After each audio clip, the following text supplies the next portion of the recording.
And hello, everybody. Welcome to Do All the Things, the GDQ Hotfix show where we show off 100% speedruns, as well as runs where you do all something in a game. Like in this case, we got all melons today in Yoshi's Story. And hi, I'm Shasta. I'm the host of the show right here. That's me. But yeah, today we got two runs that are be featured in SGDQ 2024, the upcoming event in a couple weeks from now. Very excited about that. We have first the opener, of course, which I mentioned a second ago, Yoshi's Story All Melons with Dan Salvato here. Very awesome. And then later on, after this, we'll have Kirby 64 100% with the current record holder, Curtissimo. I know it's Curtis. He's very good. I'll talk about that right later, but just say I had an event on my channel in April, and he just got world record randomly during that event, so that's pretty cool. But yeah, that's really all a great one as well. I'm excited for both of them, to say the least. That being said, though, let's get going. Hello, Dan. Hello. How's it going? Hello, Shasta. And hello, GDQ Hotfix. This is my first time here. I'm very excited, a little bit nervous. Oh, really? Yep, first Hotfix. Oh, that's awesome. Because this is the only game that I speedrun. It's the only game that I've been running for 11 years. 2013 is when I first routed all melons in Yoshi's Story. And I've gotten pretty good at the game since then, so I'm really looking forward to showing it off. Absolutely. Happy to have you in that case. Awesome. So let's see. I think we are just about ready to get started. I just want to introduce my commentators, two other amazing Yoshi Story runners. We have Artemis. Hello, hello. And we have Ejimiku. Yo, what up? Yeah, both amazing runners who have gotten great times on the leaderboard and have both done some all melons runs themselves. This is an extremely brutal speed run. Just warning you. Normally, if you accidentally miss a melon, if you accidentally eat another fruit, it's basically over. You have to restart the entire level, which loses minutes. So it makes for a very nerve-wracking experience. I'm hoping that doesn't have to happen, but here's my disclaimer. If it does happen, if I accidentally, for example, eat the wrong fruit at some point, what I'm going to do is I'm just going to continue the run. It will technically be an invalid run, but I would rather do that than waste everyone's time by replaying the level and just, seeing the same thing for the next 5 minutes. So that's my one disclaimer. Hoping it doesn't happen, but there's some chance that it will. But I think that's all. Okay. I'm okay if do most of the things. That's all I'll say. Do most of the things, yeah. I'm okay with this. A most melons run, yeah. But you'll get the point, I think. Yeah. But yeah, so that's where we are. I think with that, we are pretty much ready to get started. I will, explain everything else that needs explaining as we do the run. So I'll go ahead and count down. Let me see. Yeah. All right. 3, 2, 1, go.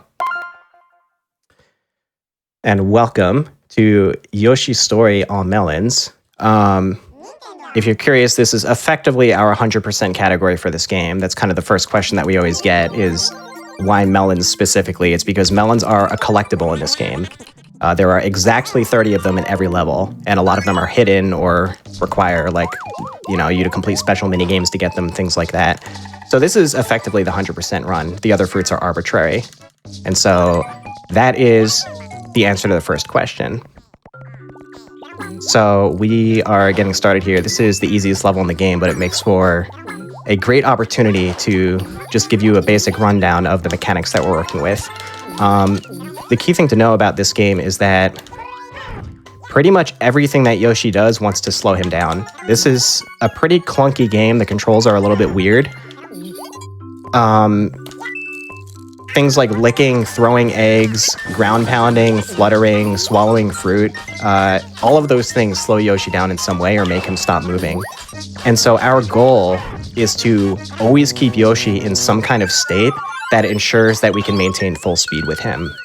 For example, while throwing an egg, if we jump at the correct time while throwing the egg, then he retains full speed. And in terms of swallowing fruit, as long as we're eating fruit in the air and we cancel the swallow with another tongue before he hits the ground, we can hit the ground running and maintain our speed. We also have a technique where there's no lag on ground pounds, which you're going to be seeing a lot in this room. Normally, ground pounding has 40 frames of lag, but if you ground pound right next to the ground, which we call a dustless ground pound, there is no lag, but it's still good enough to get the melon from underneath. So that's what you're seeing me do here. It's a very precise technique, but we can increase the window a little bit by charging an egg right before ground pounding, which makes it 100% consistent. Okay. Like, we're like a minute into this, and like I've read a preface about saying I played this game in preparation for this run because I never played it before, and I had to like jump over the package room there, for instance. That's kind of cool. Oh yeah, a lot of people they ground pound to turn it upside down, and then they think they have to like take the other path around it. But that's what I did. Yeah, but you could just jump over it. Okay, and that's the end of 1-1. Like I said, that's the easiest level in the game. And now, once the score screen finishes, we're going to reset because the game saves my progress, and we can just reset the game instead of watching the post-level cutscene. So, yeah, apologies to anyone who wanted to sing along to the with the Yoshis in between levels, but we're not going to be seeing that in the game. No happiness until the end. No happiness.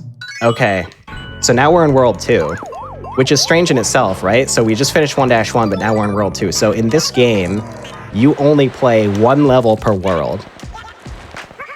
And once you travel through all 6 worlds, so you play 6 levels, you beat the game. So you beat the game in only 6 levels, which means if we want to do 100% all melons in every level, we have to beat the game 4 times. So I'm going to do 4 playthroughs of the game, and each one is going to play through different levels. Would one of you like to explain the special hearts, how we access those different levels? Sure. So there are these gigantic red hearts that I'm sure you've seen a couple times. There's the small ones that spawn after you get 6 melons. Those are just to make you super happy, and you get like infinite eggs and some other things. But there's this gigantic hearts that you'll see. There's exactly 3 per level, and what they do is that for each one you collect, you open another level on the next page.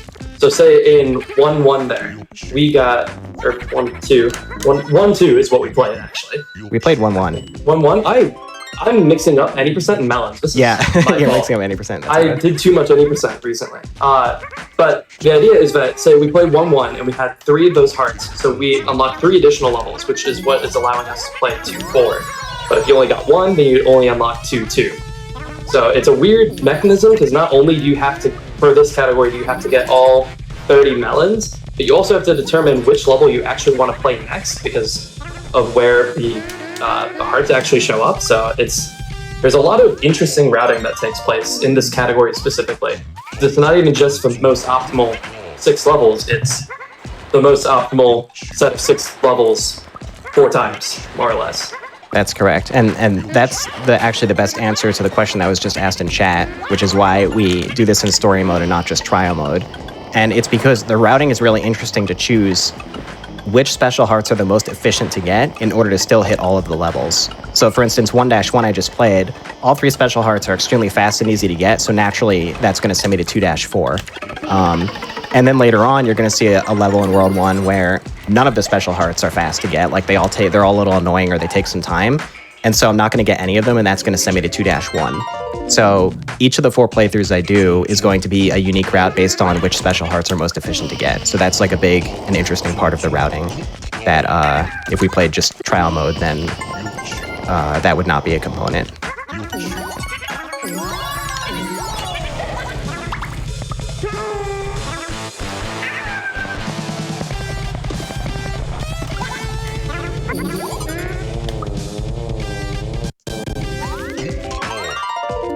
Okay.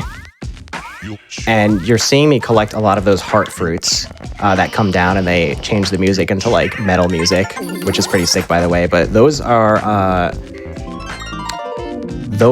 power-up that make me super happy for a brief period of time. When Yoshi is super happy, he is invincible, his tongue is longer, he has infinite eggs, he can ground pound to turn enemies into fruit. A bunch of really useful abilities that we use in various ways throughout the run. But the most useful thing during all melons is that you get a heart fruit every time you eat 6 of the same fruit in a row. So if you're eating all melons, then that just means every 6 fruits you eat, a heart fruit spawns. And so that gives us a lot of opportunity to take advantage of that super happy state in some really interesting ways.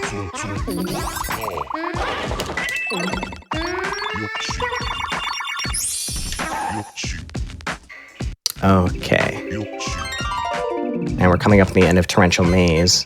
It's a bit of a slow level because there's so many screen transitions. You have to like push some boxes around. But we have the levels organized so that we get it out of the way really early in the run because there's some RNG with those ghost platforms that appear. And sometimes you're waiting around for a long time for the right ghost platform. And if you're going for good pace, then that's like a decent opportunity to reset if you just lose like 20 seconds to RNG like that. I noticed it like yesterday, but there's an O in that room, like the letter O. Yeah, I noticed it too. It's like I'm kind of sitting on it whenever I eat the heart fruit and spawn it, so I never like call out that letter. But yeah, in certain places when you eat a heart fruit, you see like a letter spelled out with coins. So we're gonna be making note of those throughout the run. Okay, now we're jumping into the tall tower, which is where things start to get really spicy. Next few levels are extremely hard.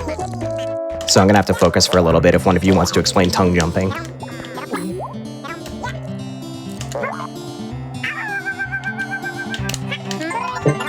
I suppose I can do that as well. So tongue jumping is the idea where you see Yoshi here just keeps sticking up a tongue, and the idea is that I believe it's just that gravity doesn't really apply on the first frame that Yoshi sticks out his tongue. So it turns out, so you do these jumps off of these springs, so you're getting a ton of height just off of that. And then if you stick out your tongue and just keep spamming it, you'll end up getting a lot higher of a jump just because gravity isn't applying to Yoshi for that time period. So you'll see a lot of that, especially in this level as you're seeing with all the springs and just throughout the run in general to get slightly farther jump, usually vertically, sometimes horizontally, depending on the level and what we're doing. But it is extremely important to do. And not only is it just basically spamming the tongue, but you need to hold jump that entire time. So with the controller, it's like you have to hold A and then still be spamming B the entire time. And that's not that easy. Yeah, extremely difficult technique. That's like a big thing that that top speedrunners spend a lot of time building their skill at. Like mashing B while holding A is it's a very unique technique that you have to get used to, and some players even choose to hold the controller differently in order to improve their tongue jumping, such as like having different fingers on the A and B buttons. But I hold the controller normally and just came up with that technique to do it with just my thumb. But yeah, we are tongue jumping everywhere in this game because in order to gain that little bit of extra height, otherwise you would have to flutter, and fluttering is slow. So it's a massive time save in many locations, and it makes this an extremely button mash heavy run. And again, just to call it out, there was a big heart there that we grabbed. Again, for unlocking the extra levels. Okay, this room is very difficult, so I'm probably going to be focusing a little bit again. Whoops. Okay.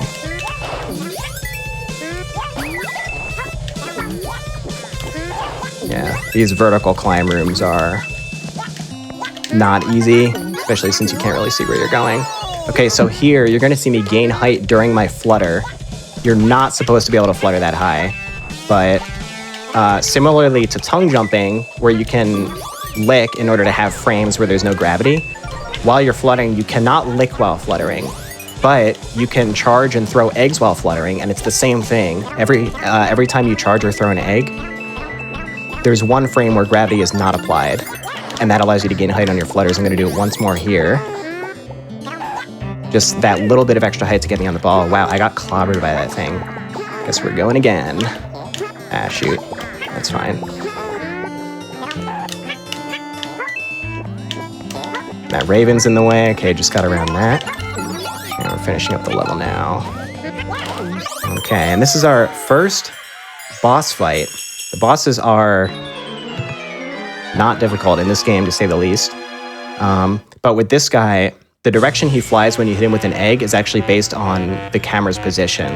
So as I hit him with eggs, I'm going to try to position the camera into certain locations to keep him on screen. And I actually messed that up, so this is going to be a pretty scuffed fight. I have no idea where he went. He is true to his name today. Oh, there he is.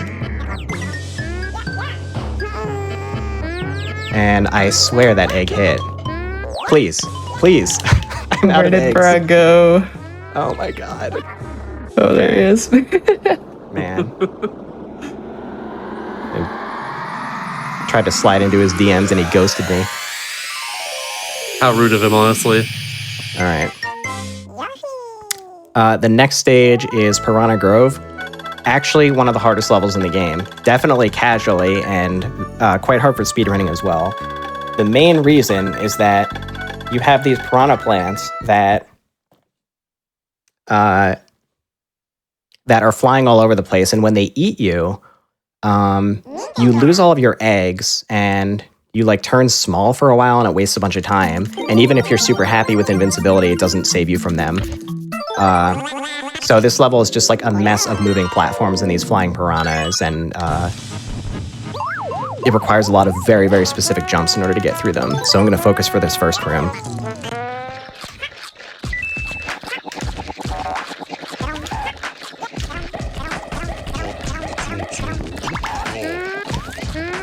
Okay, need exactly 6 eggs in this first room, which is the maximum that Yoshi can carry. Can jump through that guy for some reason. And that is kind of the hard part of the first room. Now I'm just pushing this box. But yeah, it's really, really easy to accidentally waste an egg shot, like missing one of those bubbles, or get eaten by a piranha, losing a bunch of time. So actually very glad that went smoothly. This room is where it really ramps up, so I'm probably going to be quiet like this entire room. Because if you make the tiniest movement error, then all the platform cycles get thrown off and it's just a disaster.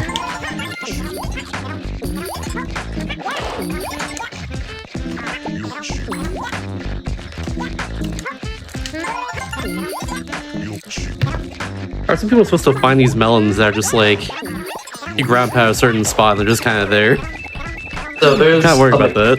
There's a mechanic in this game that is not really casual friendly, especially in a really difficult level like this, where if you hold R, you will zoom in, and that's helpful in a couple places for like cycle manipulation and lag if you're playing on a console that has more lag. But what it does is Yoshi will walk a lot slower and then like start sniffing the ground, and Yoshi will get very excited if you're on top of a thing.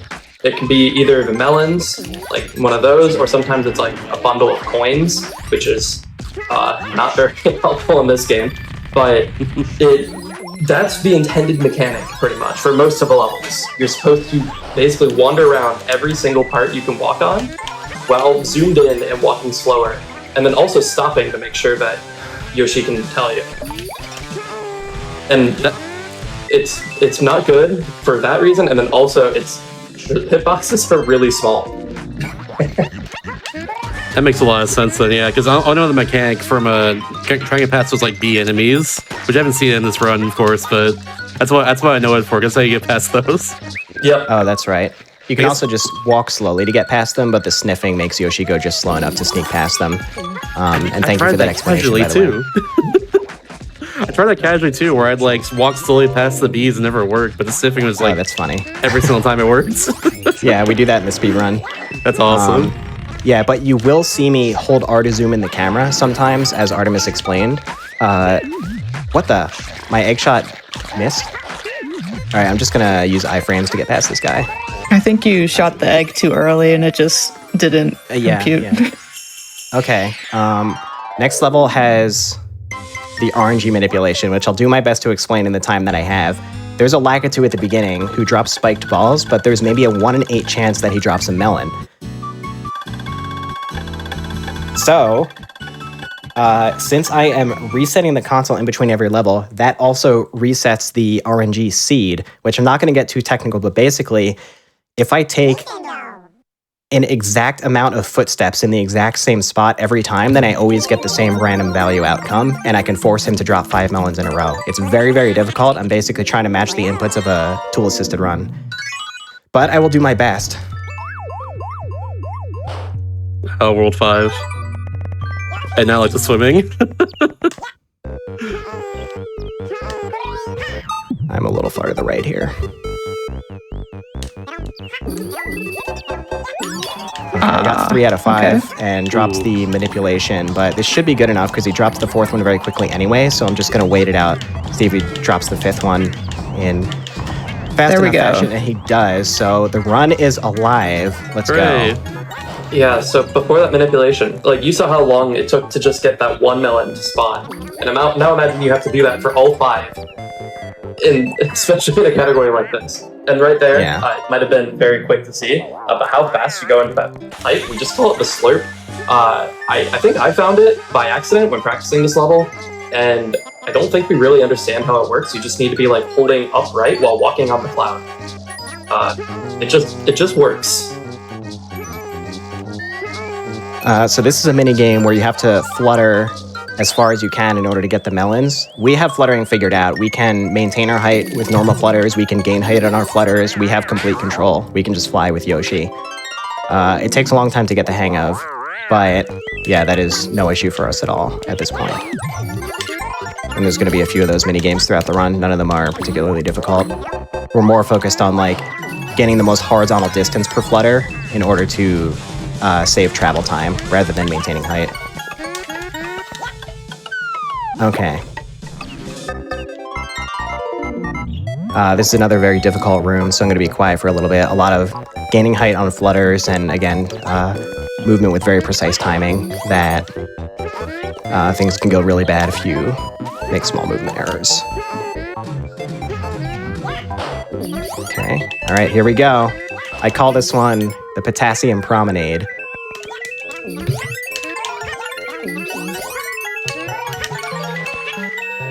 Whoa. Oh, baby. Let's go. That was That was so cool. It's just swaggy as slide. That was awesome. Thank you.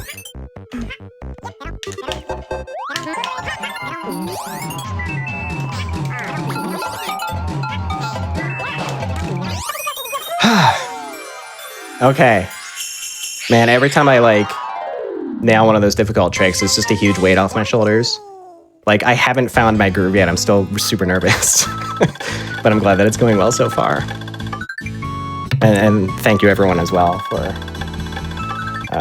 the encouragement and for enjoying this run so far. Absolutely, you're killing it. You did well. Thank you, appreciate it. Going into the last stage of the first lap, the first playthrough of the game. This is Magma Castle.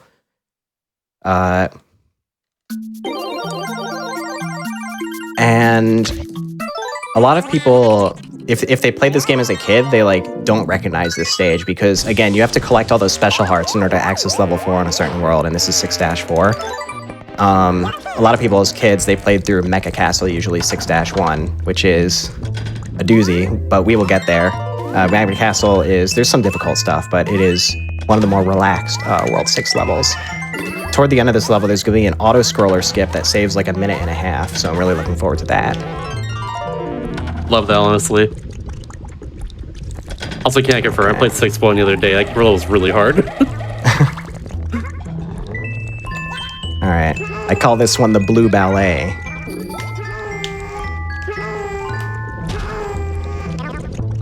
Oh, that's not good. Yikes. Hold on. Oh, am I dead? I'm dead. Rip. Well, that's how it be. That's fine. Quick question, what's your favorite Yoshi killer? Yellow is the second fastest to run off the Yoshi select screen, so we're going yellow. Understandable. All right, take 2. I call this one the Blue Ballet. I don't think it's going to work, actually. I didn't have that other melon bubble as a visual cue, so my positioning was off, but that's fine. Just do normal flutters across. They're going to have to wait till SGDQ in order to see me show off that trick. All right.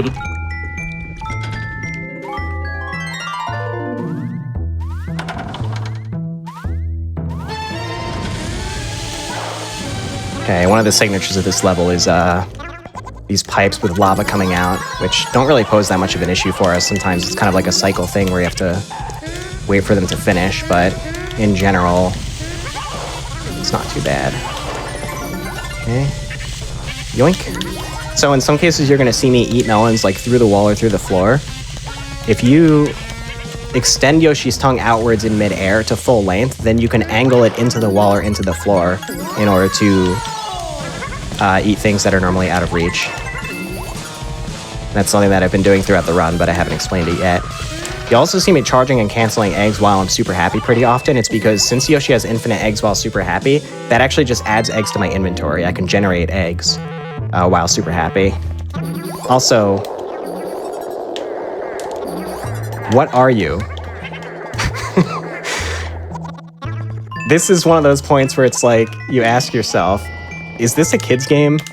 Because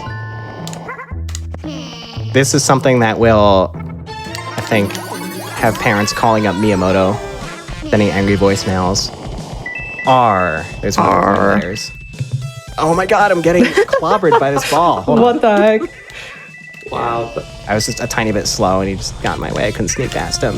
the most aggressive I've ever seen them. So these blue boxes, I can push 2 boxes together to get 2 melons. It's kind of like a puzzle.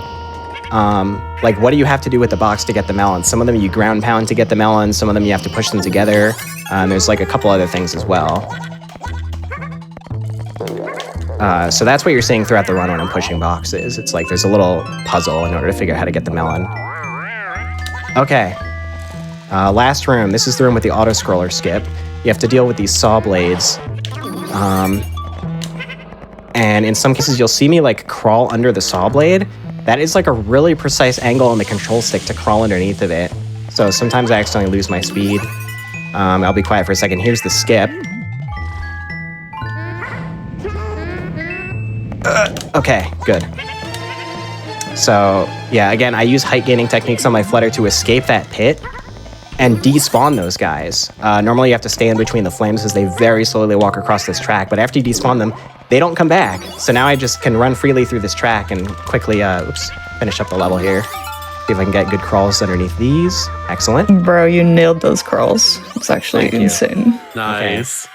Welcome to our first Baby Bowser fight. And if you call him Bowser Jr., you're getting banned from my stream. So they Don't have worry, this. I call him Big Bowser myself. Don't you worry.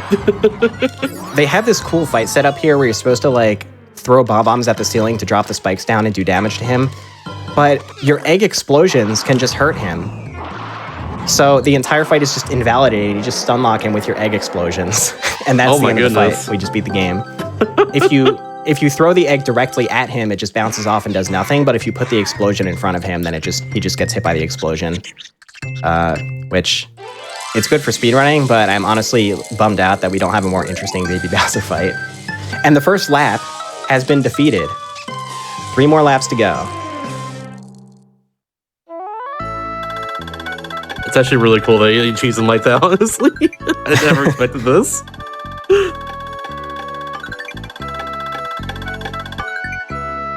All right. And this time when we reset, it clears my story mode progress because we beat the game. And I'm going to start a brand new playthrough. This is number 2 out of 4. But this time we are starting from a different level in World 1, which, based on the special hearts that we collect through the levels, it's going to send us down a completely different game path, taking us through 6 more unique levels.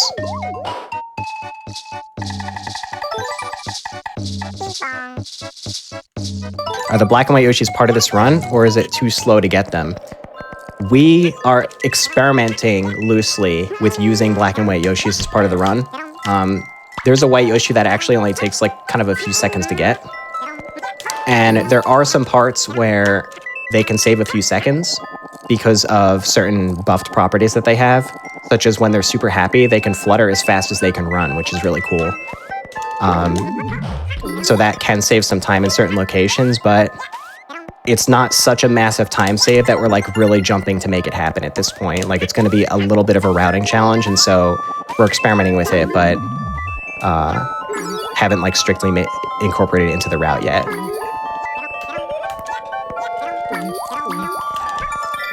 I'm not familiar in this case. How do you get those black and white Yoshis? There are a couple of levels where you can find like a hidden giant egg, and if you collect the egg and beat the level, then the special Yoshi comes out. Oh, that's sick. Hell yeah.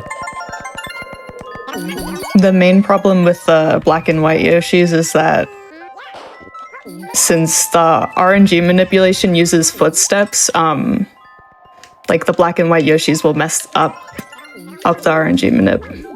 Yeah, because on the Yoshi select screen, as the Yoshis are walking and jumping around, every time they do that, it rolls the RNG.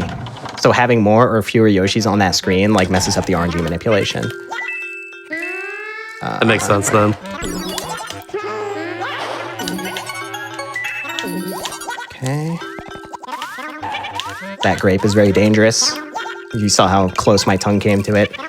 That's one of those things in this run. Like I said, if I accidentally eat another fruit, it's over.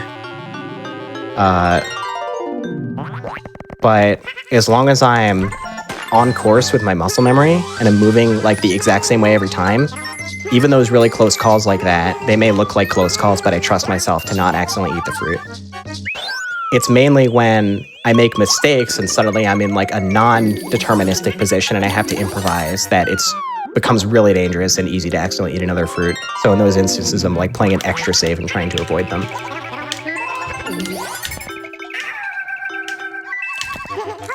Okay.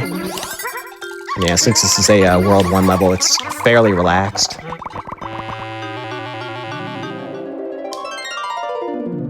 Okay.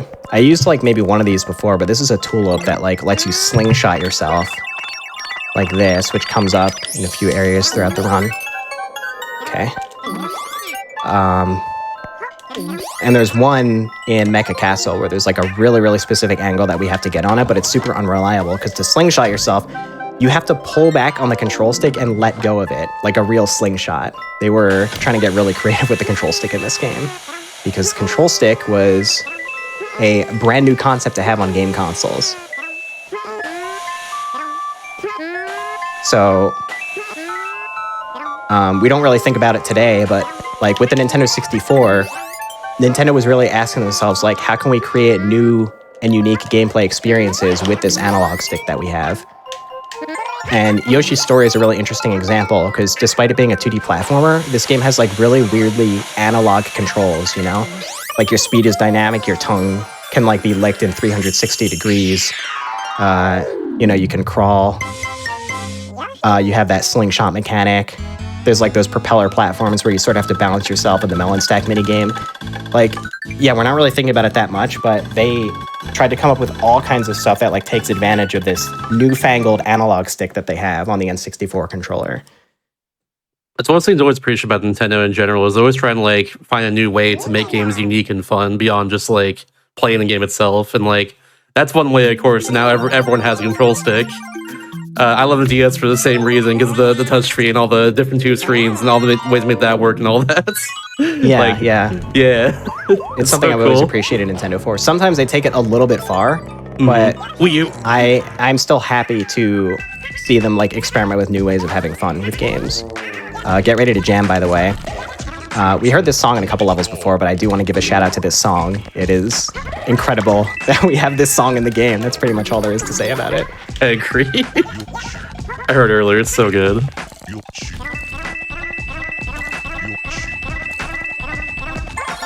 Okay. Oops, that's fine. So here, there's a box that you're supposed to push over and like use in order to flutter up here, but we're going to use, again, height gaining techniques while fluttering in order to get up there without the box, so that we don't have to circle all the way back around and get the melon out of it. Oink.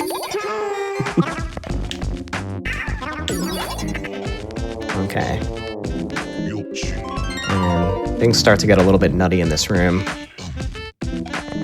You're gonna see like, there's like these trails of ghosts that are gonna be flying around, and like they each kind of carry a melon in the middle of them.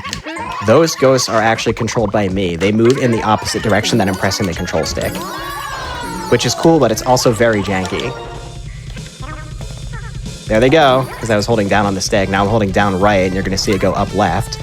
See if I can grab that. Ooh, that was clean. Let's go. grab an extra egg here just to be safe. Okay, now the big question. Will I accidentally eat the grape? We are good. Let's go. If I can get this melon. Sneak past that guy. And I was invincible there because of the super happy, so I just kind of like bounced off him as I went underneath. Oh. Okay. Yeah, really taking advantage of those heart fruits that spawn every 6 melons that I get in order to kind of maintain super happy and like, you know, bounce off these guys like that. Okay. And that's most of the hard stuff in this level. And we talked about it a little bit before, but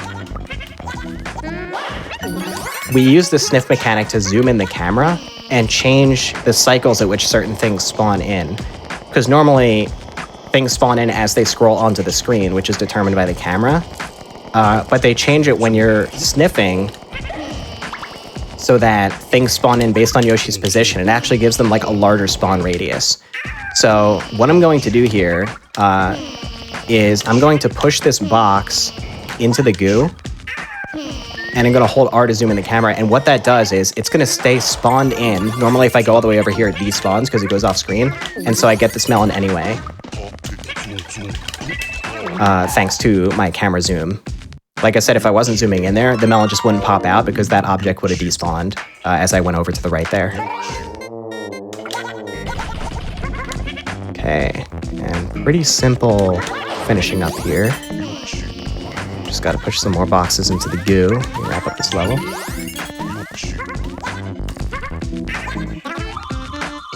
This might be the last level with this music track in it as well. Oh. There we go.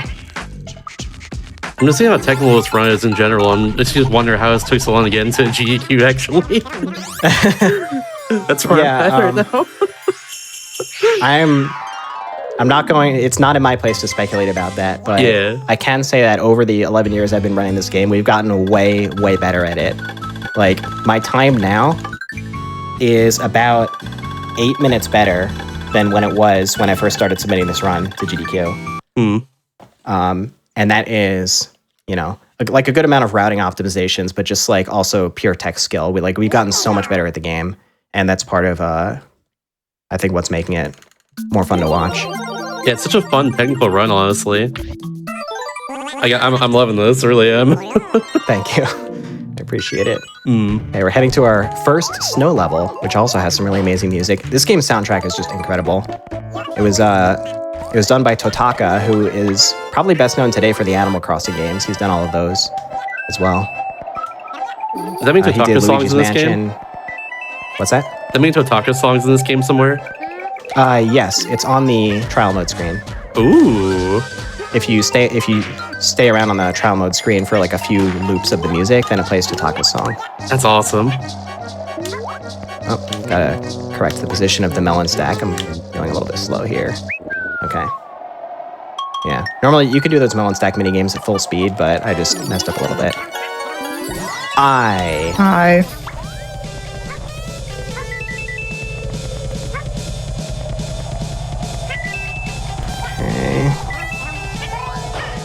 Loop.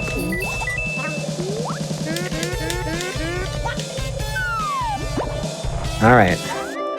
There's some really difficult rooms in this level, but a couple easy ones before it gets too hard. We have a little bit of chill time in the snow with these cute, like, earmuff shy guys who are throwing snowballs at you. Nintendo is just like unrivaled in the charm that they add to their games, you know? Just like, I'm biased because I'm a lifelong Nintendo fanboy, but it always feels like their games just have like a special magical quality to them that just really charms me. And actually, hold on, I gotta focus for this room. It's really hard. I feel that as well, personally. Okay. Excellent. It's really easy to kind of miss those egg shots and accidentally break the wrong blocks there if your shot's a tiny bit off. Okay. Now we're gonna tongue jump up to these red balls, which when you lick them, Yoshi like kind of flips up on top of them.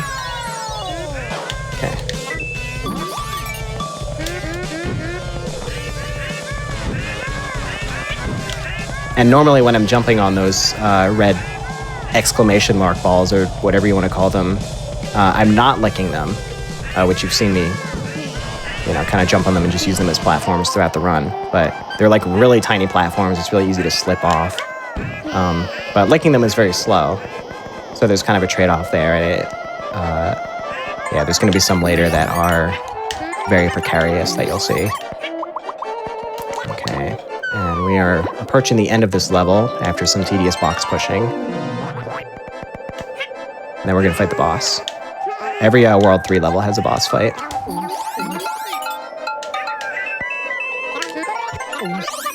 And this is Cloud Jin. Again, extremely easy boss. You just have to throw 3 eggs at him to defeat him.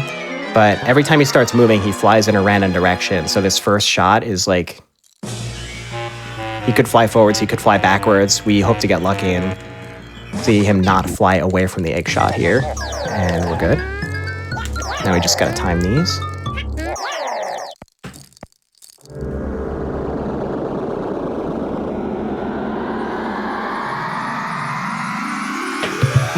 Wonderful. Good fight.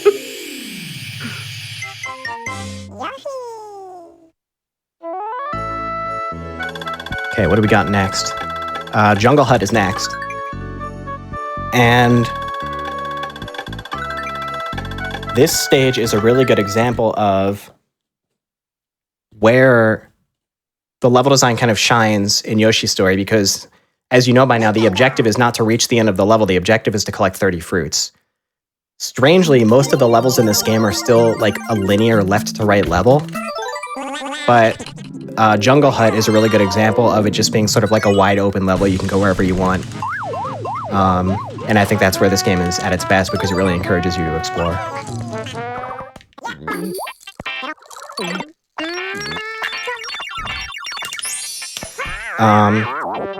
There are 6 huts in this level, and they have 5 melons each. Once again, this level has amazing music. Okay, that's a really difficult tongue jump. You have to mash so hard for that one. I hate this room personally. Never bodied me. If you throw eggs at those spiders, it like selectively turns on and off different instruments in the track, so you can like hear the spiders like do solo instrument solos. That's awesome. Oh my god, what the? Yeah. That's like, aside from Totaka's song on the trial mode screen, that's like the one thing in this game I would classify as an Easter egg. I gotta agree, honestly. That's incredible. I love having music like that in games. It's so good. Yeah. Okay. I love these chain chomps, by the way. Sad we only get to see them for a few seconds. But it's charming that, like, in many levels you get to see, like, these kind of unique enemies, you know? Absolutely. Right. This room is a pain. In order to get the last melon in this room, you have to collect all the coins, which is one of the worst, like, melon puzzles / mini games that this game has to offer. It comes up a couple of times. This one's not that bad, but it's a little bit dangerous. If we can get this shot. Ooh, I got it. Nice. Ooh. Oh. Okay. It's fine. It had to happen at some point. So this is now officially a most melons run. This shows that Invalid. officially do most of the things. Melon marathon. Oh man. It's okay. It's okay. Yeah, it's like we can hope that it's not going to happen, but I knew in the back of my head that it was pretty inevitable to happen at some point. That's one of the difficulties of this game in general, is that even though the fruit is closer to you, sometimes the tongue likes to prioritize the one that's farther away from you, and maybe I'm missing information, but I don't know why that is. Yeah, that's exactly what happened there. Like, I was clearly right in front of the melon, but my tongue just decided to grab the grape instead, for whatever reason. Okay. And the one potential difficulty of that happening is, like I said, if I eat 6 of the same fruit in a row, it spawns a heart fruit. But now the cycle is off on that. because my 6 melon streak was interrupted. So now the heart fruit is actually going to like spawn at a different time than what I'm used to.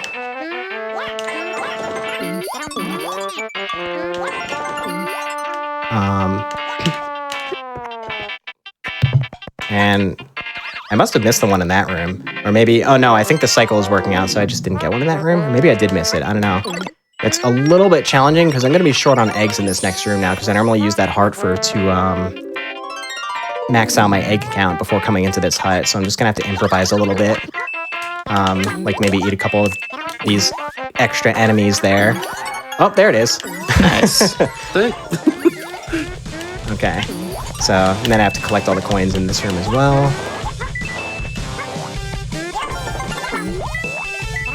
Okay. And there's the last melon, by the way. And then we have to just miss it. That melon will not be coming home with us, unfortunately. It is what it is. Rip run. I do have a question for you, though. So, what happens if you do get all melons in the game? I heard something special unlocks. Is that true? Nope. Nothing happens if you get all the melons. So it is considered like an official challenge to get all the melons, but nothing happens. And here's my theory. I think Nintendo knew that this was such a brutal and completely unfair challenge that they chose not to acknowledge it in the game because they didn't want to encourage players to like do that to themselves, basically. So it's there if you really want it, but the game's not going to reward you for it. Yeah, the only things you get are really high score and the little melon background during the ending sequence. Right. I think that's what I was told about, was the melon background. Yeah, even that's only in the US version. The original no. Japanese release doesn't like acknowledge it at all. Dang. All right. So these guys are shooting bombs at me from the background. Hold on. Oh, I slipped off. See, I was talking about using these things as platforms and how they're like, hard to stay on. Okay. So, yeah, so coming up here, watch, these guys are gonna shoot their bombs, but I'm just gonna scroll them off screen and they're gone, and I don't have to worry about them.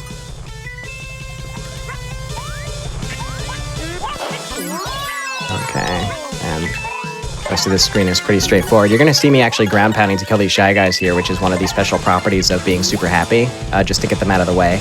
In the any % run, we're doing that a lot to eat a lot of fruits really quickly. Okay, then another camera zoom here, which causes this guy to spawn in sooner. Just to save a little bit of time there. Okay, and this is the ultimate red ball challenge. This is a race mini game where you have to get to the top of the screen, but I don't want to lick these again because it's slow, so I'm just going to try to...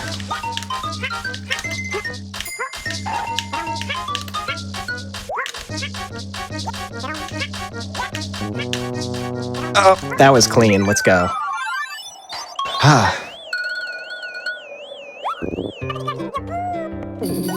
Scoop these up.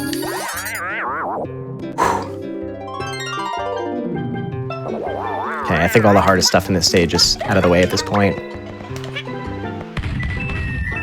Grab that up there. And there's one more here flying along. Now we're kind of in this pit and we have to get up that cliff, so we're gonna wait for one of these seagulls and then use some height gaining techniques on the flutter to get up there nice and quickly. Now it's just a bunch of ground pounds. This seagull is in my way. I have to ground pound this block. Okay, we're fine. Whoops. Oh, okay, well, there goes that cannon. I'm not going to collect that because I don't need it. We're going to Mecha Castle next. And this melon is kind of infamous because it's right next to that vase, and that vase actually, the top of it has like a really large collision. So you go to ground pound that melon, and you're actually on like the last pixel of the vase, and you push down on the stick, and you just go into the vase, which takes you back to the beginning of the level. We've had runs die to that. I'm so glad that's never happened to me yet. That is not something to be glad for, because that just means it's inevitably going to happen at some point. Keyword was yet. It will happen. Yeah. No, it won't happen. I'll never do that. I'm better than that. So now we are heading to Mecha Castle, which is, again, if you play this game as a kid, you know this stage. It is very scary. And this is where the game stops pretending to be a kid's game because it is full of like blades that slice Yoshi in half and like crushers that just kill him instantly. You know, it's like they like to pretend that Yoshi just gets really sad and gets carried away when he loses all his health, but this level is just unapologetic. They're like, no, Yoshi is done. All right.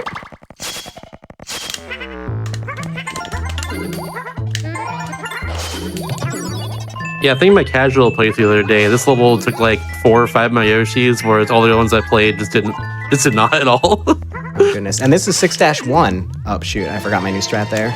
We're going up here. And yeah, that egg shot isn't going to work. Need an extra egg here now. When you're at full health, your egg explosions are larger, actually. Huh. Oh. And these gears, by the way, they really like to eat your jump. That's what happened to me just there. So like, Oh, yeah. we need to actually prepare for that possibility and react to it if it happens. If your jump doesn't come out, because there's like maybe a 25% chance that it happens. Okay, more height gaining techniques to get up here. Normally you have to like hit a switch to spawn platforms to get up here. But if you're good with your flutters, then you can skip that part. Okay. And just take intentional damage here. Oh shoot, my jump didn't come out. Let me see if I can, okay, we should be fine. There we go. Now, eating that guy cancels my super happy because Yoshi doesn't like the way they taste, so he just becomes not invincible anymore. This is the room with the crushers. We have strategies to play this safe and never get crushed by them, but we're also working on a new strategy where we've determined that these are on global cycles, and we can like use timers to determine what cycle they're on and exactly when they're going to crush. So, not yet featured, but coming soon. That's For awesome. now, I'm just gonna do the safe strats. This room is evil, to say the least. Yeah. Whoop, I slipped. Okay, we're just gonna, oh, got the double. If they all crush at the same time, it's always safe to go. That's kind of like the trick. But we know some other safe patterns too, like that one. Okay, one more set left. It's the quad crushers. Oops. Scared me with these jumps. Okay, that was the quad, so I'm safe to go. Okay, you are now entering the intentional damage room, where we take intentional damage. Because remember how I said that when Yoshi's not at full health, his egg explosions are smaller? When he's not at full health, the platforms are actually smaller in this game. And we need the platforms to be smaller so that they don't block our path. I'll show you what I mean in a second after I get this unreliable egg shot here. Aw, Good man. one. That's fine. So I have to just climb this manually. Yeah, so these platforms here, normally they're larger than they currently are. But we want to, after we get that melon, we want to ground pound in between them like this, which is only possible if Yoshi is not at full health. So that's why we take intentional damage in that room. Saves a lot of time in getting back down. Okay. And now we just have a mini game in this room to get the rest of the melons. This mini game is unfair. It's designed so that if you take damage at any point, you cannot get the 7 melons. Like, you have to go full speed the entire time and not take damage. It's like, why would they do that to these poor players? And sometimes, by the way, we do still take damage, even as speedrunners. But thankfully we did not here, we're good. And also, since we're using like speed tech to go a little bit faster in certain parts, if we do take damage, it's possible to still clutch it out, just extremely difficult. I'm thankful that I didn't have to go for that. We're coming up on the end of the second lap, where we get another Baby Bowser fight, same as the first one. Not Bowser Jr., once again. The actual Bowser as a baby. There's a distinction. Bowser Jr. has not been invented yet, in fact. Until Sunshine. Until Sunshine, thank you. Mm-hmm. You Also know your Koopa lore. Kids from Mario Party, but bam. That's the one that comes up too, actually. Yeah. And I guess finally the Koopa Lings, although they have actual distinct designs to them. Yeah. Okay, lap 2 has been defeated. Woo. We're halfway done. How's everyone feeling so far? Pretty good, honestly. This is great. Me too. You made that I last found my level look group at this extremely easy. Okay. So we're starting the next lap with 1-3 rail lift, which I think is the most difficult stage in World 1. It's actually very technical. And this stage is best known for introducing what's known in the Super Smash Bros. Melee community as Randall the Cloud on the Yoshi Story stage. Let's go, Randall. We love Randall. Yeah. Let's hope we don't get trolled by him. Like what happens so often in Melee. For real. Throwing a clip into the stage.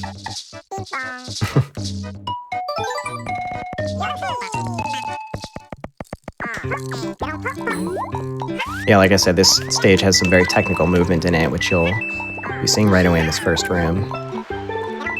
Some really important tongue jumps.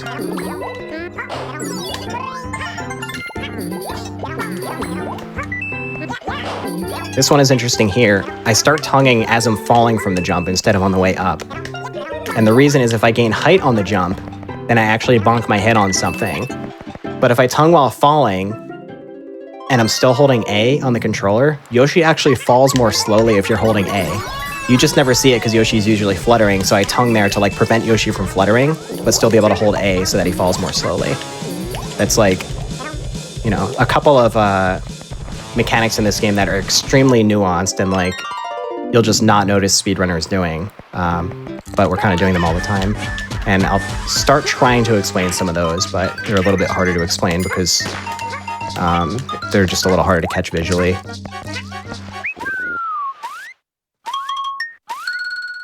All right. And this last room is where it gets spicy.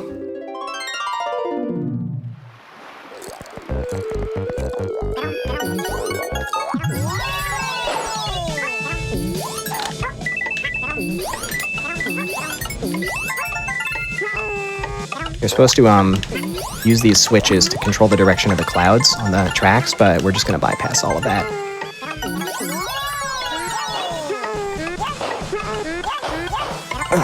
Okay. All right.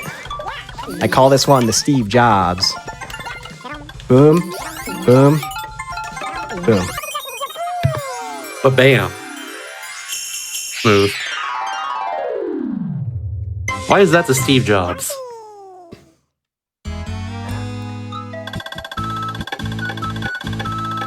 That's what they all say. I guess so.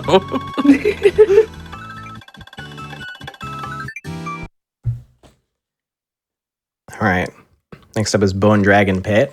Another very memorable level for those who have played this game before as kids.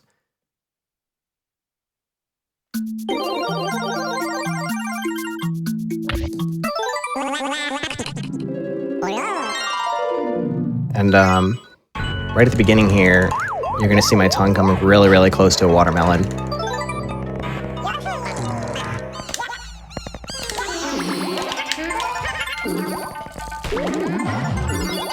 Okay.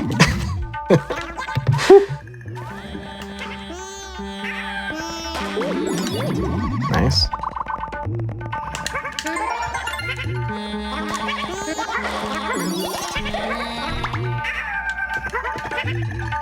I went into that one a little overconfident. Like if I accidentally hit that watermelon, I was just gonna cancel my flight to SGDQ. No. All right, but we're good now. Hell yeah. So these guys, they always start when they spawn in, they're always really low like that, and so you want to try to like approach them at full speed so that they stay low and you can jump over them. You are now entering the bone zone.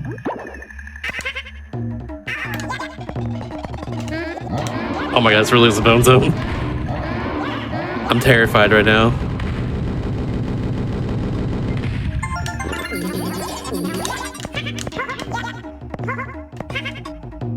You are now exiting the bone zone.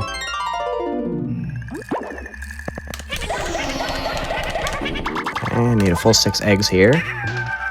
You'll notice sometimes when I'm like pushed up against a wall like that, I turn Yoshi around and face backwards. It's because if you hit a wall while facing forwards, he loses all his speed. But if you hit a wall while facing backwards, he doesn't lose his speed. He's still like trying to move to the right. And then once you clear the wall, he still has full speed. So it's another like really tiny optimization that I do all over the place.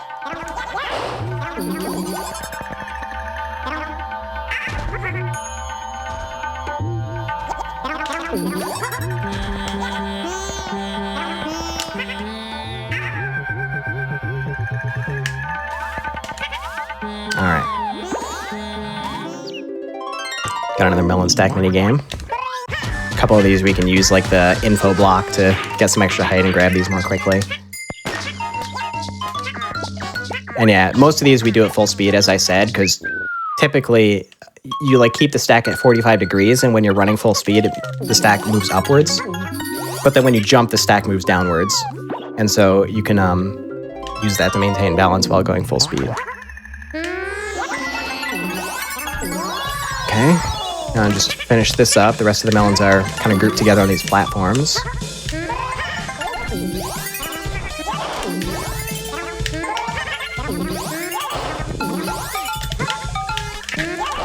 Okay, not bad.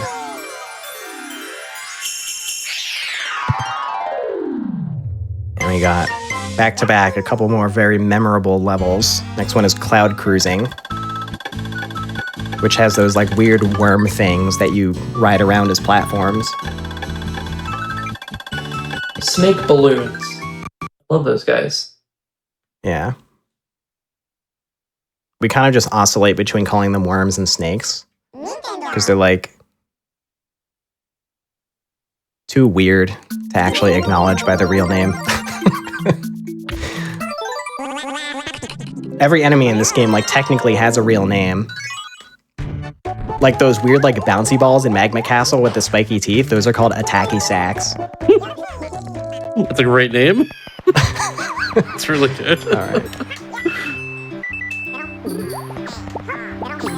Oops, missed that.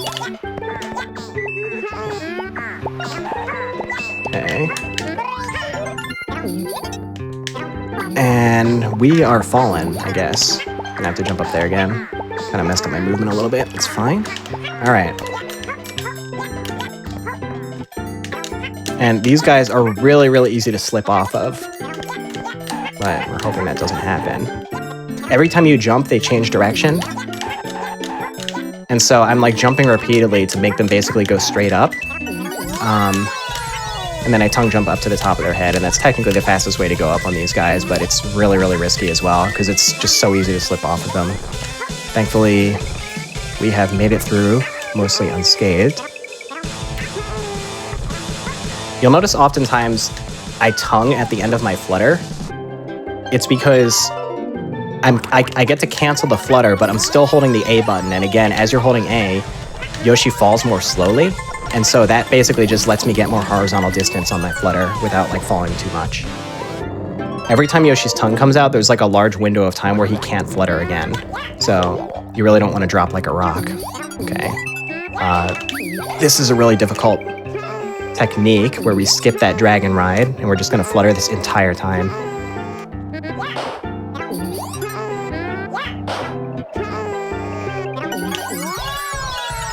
Okay. Now we have these friendly bees to help us out. Oh my god, okay. Just waiting for those guys to clear out of the way, because I don't want to accidentally eat those fruits.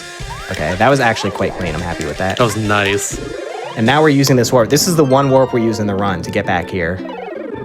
They try to, like, with the way the melons are positioned in these stages, they try to avoid necessary backtracking, but this is, like, one of the only cases where you have to. Now we're hitting this switch, which spawns this phase. Now it's just some platforming to get to the top of this room.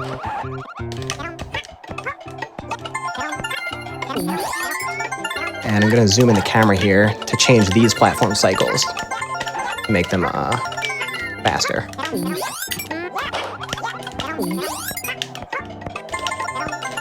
Okay. Oops, grab that.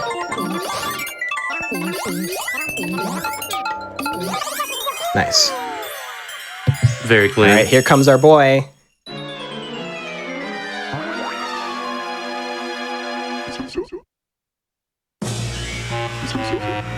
Don't blink.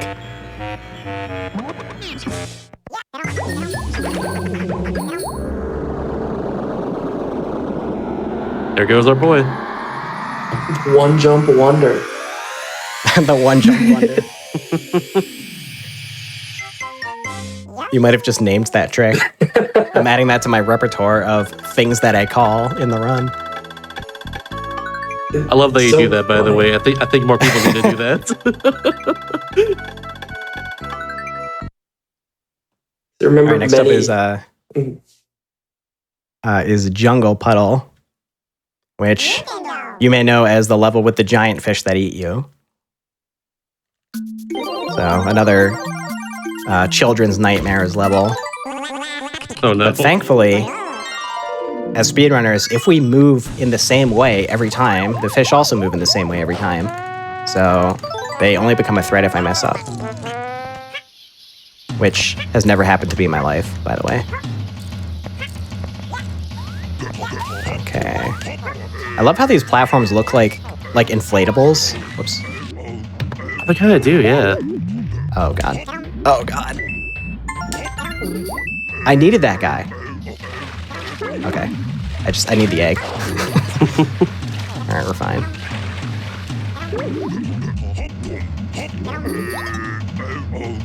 And people try to raise saying that they hate the fish, so there you go.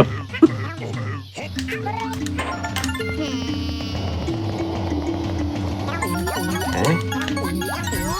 And grab that super happy fruit. And generate some extra eggs as I fall off those platforms.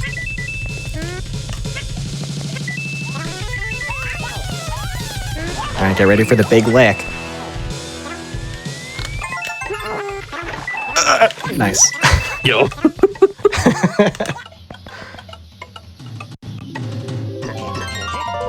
Alright. Here they come, everybody. Close your eyes.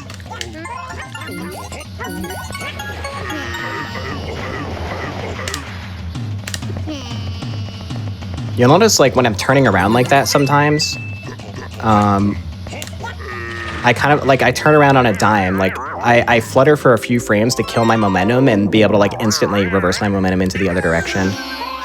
We call that a pivot. Okay. Another extremely unfair and difficult minigame. Like, this one, even as speedrunners, we just play it safe and go slowly. Oh, God. Oh, no, we're fine. We're fine. You're fine, you're fine. That was not safe. Oh, That was wow. not safe at all. Oh my goodness. Very safe, Okay. you say. What a gamer, oh my gosh. Yeah, this is one of the worst melon games in the game. Like, I don't know why it was even possible to be allowed, let alone in World 4, not World Oh, 6. my goodness. The developers were probably at their desk, like, giggling, making that, bro. Oh, my God. How do we make people hate this level? Alright, that was- fish. That was not a bit, by the way. That was not a bit. Like, I actually just completely lost control of the situation. All right. So now this bluefish comes, and he likes to shoot water at you. But hopefully, if we, like, get this jump correct, he, like, momentarily despawns and won't bother me while I'm pushing this box, and we're fine. Because sometimes he starts shooting water at you, like, as you start pushing that box, and then you can't push the box, and it takes forever to get around. Okay, excellent. So next up, we're going to have our first water level. And thankfully, there's only 2 water levels in the entire game. Because they are bad. Actually, this one's pretty good. It's the other one that's, like, really awful, but it's like... Like, why do you make a level where you decide, you know, let's make a level where the only thing you can do is swim, and, like, you can't throw eggs, you can't, I don't know, ground pound. Like, all of Yoshi's mechanics that make him Yoshi are just not possible underwater. So yeah, I'm pretty glad that there's only 2 water levels in this game. This is one of the ones I played personally, and I was wondering the same thing too. Why can't I do the Yoshi stuff in this Yoshi level? Exactly. This one is actually quite interesting though, because there are a lot of setups where we are licking through walls, which I talked about a little bit before. But if you fully extend your tongue in the air and then you angle it into the wall, then you can like fully extend your tongue into the wall and kind of get things that are supposed to be out of reach. So we're doing that quite a bit. Here's the first one coming up. This one's actually like really precise. Nice. First try. And might do some damage boosting here. Well, Ooh. Very swag.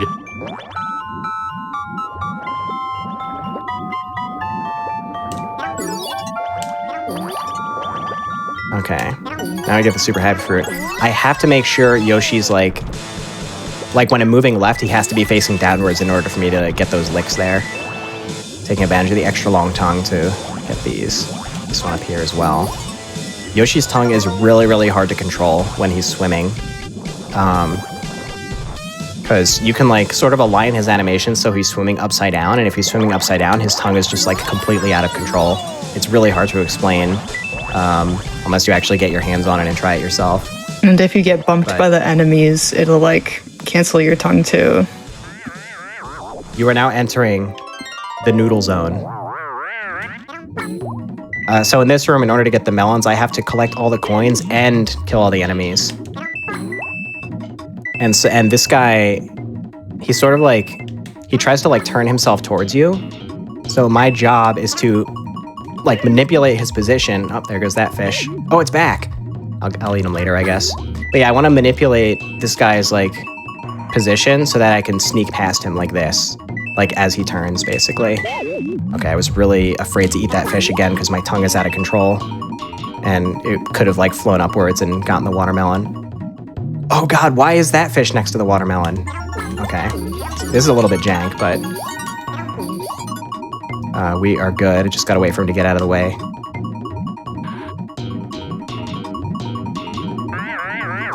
You are now exiting the noodle zone.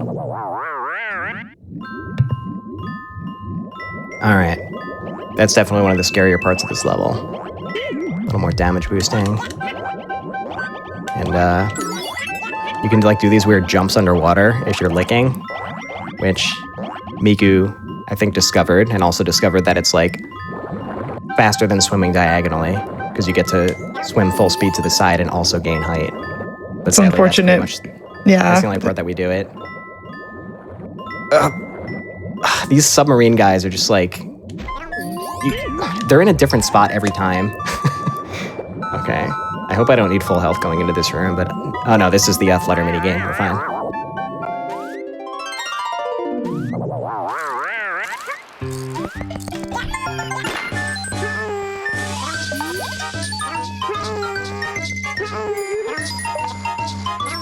Okay.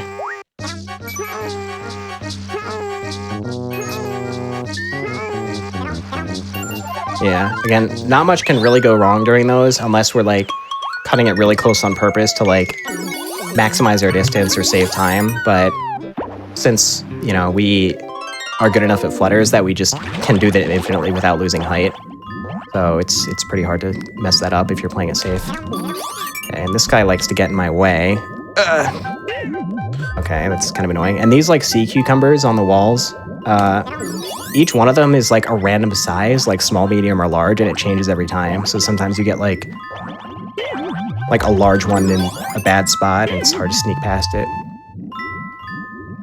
Okay, this is the last room. This room can end it all because there's going to be a wave of these Shy Guys. 2 of them are holding melons, and sometimes they like to fly into the floor, where when you kill them, they just drop their melon into the abyss. And I think we're good here. Yeah, didn't happen this time, but it has happened many a time. Nice.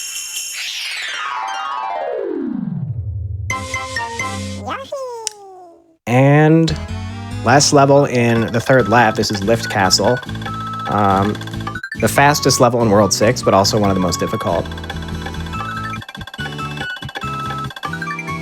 Towards the end, we have another, basically an auto-scroller skip that requires like an extremely difficult flutter pattern. So we're going to see how well that goes, but leading up to that point, there's a lot of really difficult movement as well.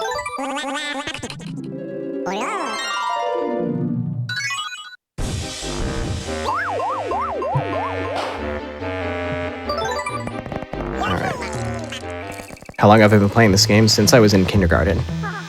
But I've been speedrunning it for 11 years. Okay, we're zooming in the camera here, which changes the spawn position of these saw blades. Allows us to get through without having to like wait for them to circle around.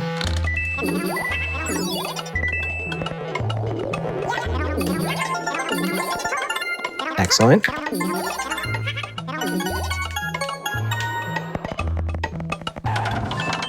Okay, if one of those red balls like bonks into you, then you like kind of bounce off of it at really awkward angles, and it doesn't let you flutter for a while after you bounce off of them. So yeah, if you hit one of those, it's very likely that you just fall into the hole and die.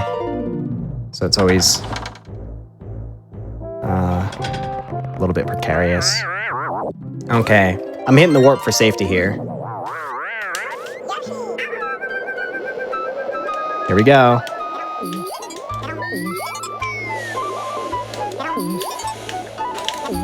Nice, okay. Clean. Come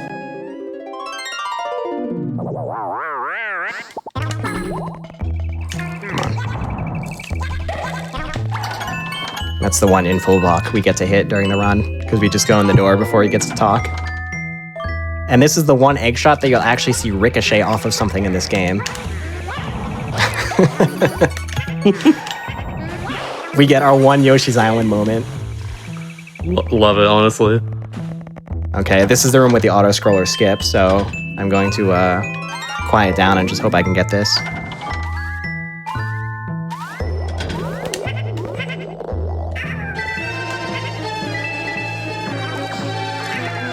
Here we go.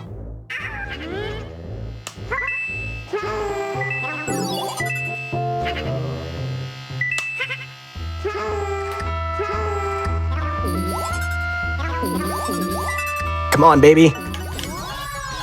Okay, that's most of it. Just gotta grab this one last melon up here. Beautiful. Nice. That was amazing. Oh my god. Hold on. I'm like failing my egg generation here. Oh man. I've been like especially inconsistent with that trick lately, so I'm really happy that it went so smoothly. Now while I'm waiting for this melon stack to fall, I'm gonna eat these. And the melon stacks in the world's 6 levels, they fall like one at a time because, you know, they just had to come up with a way to make this minigame even more cruel than it already is. All right.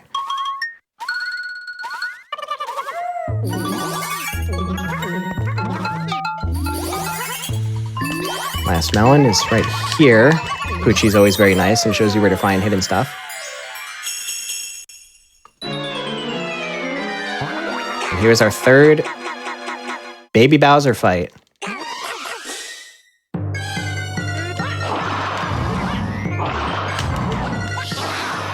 Oh yeah, so watch this. This egg explosion that gets the third hit, after this little like dialogue box, he just gets hit by it again on frame 1. Oh my god. Incredible. So it's like you get a 2 for 1.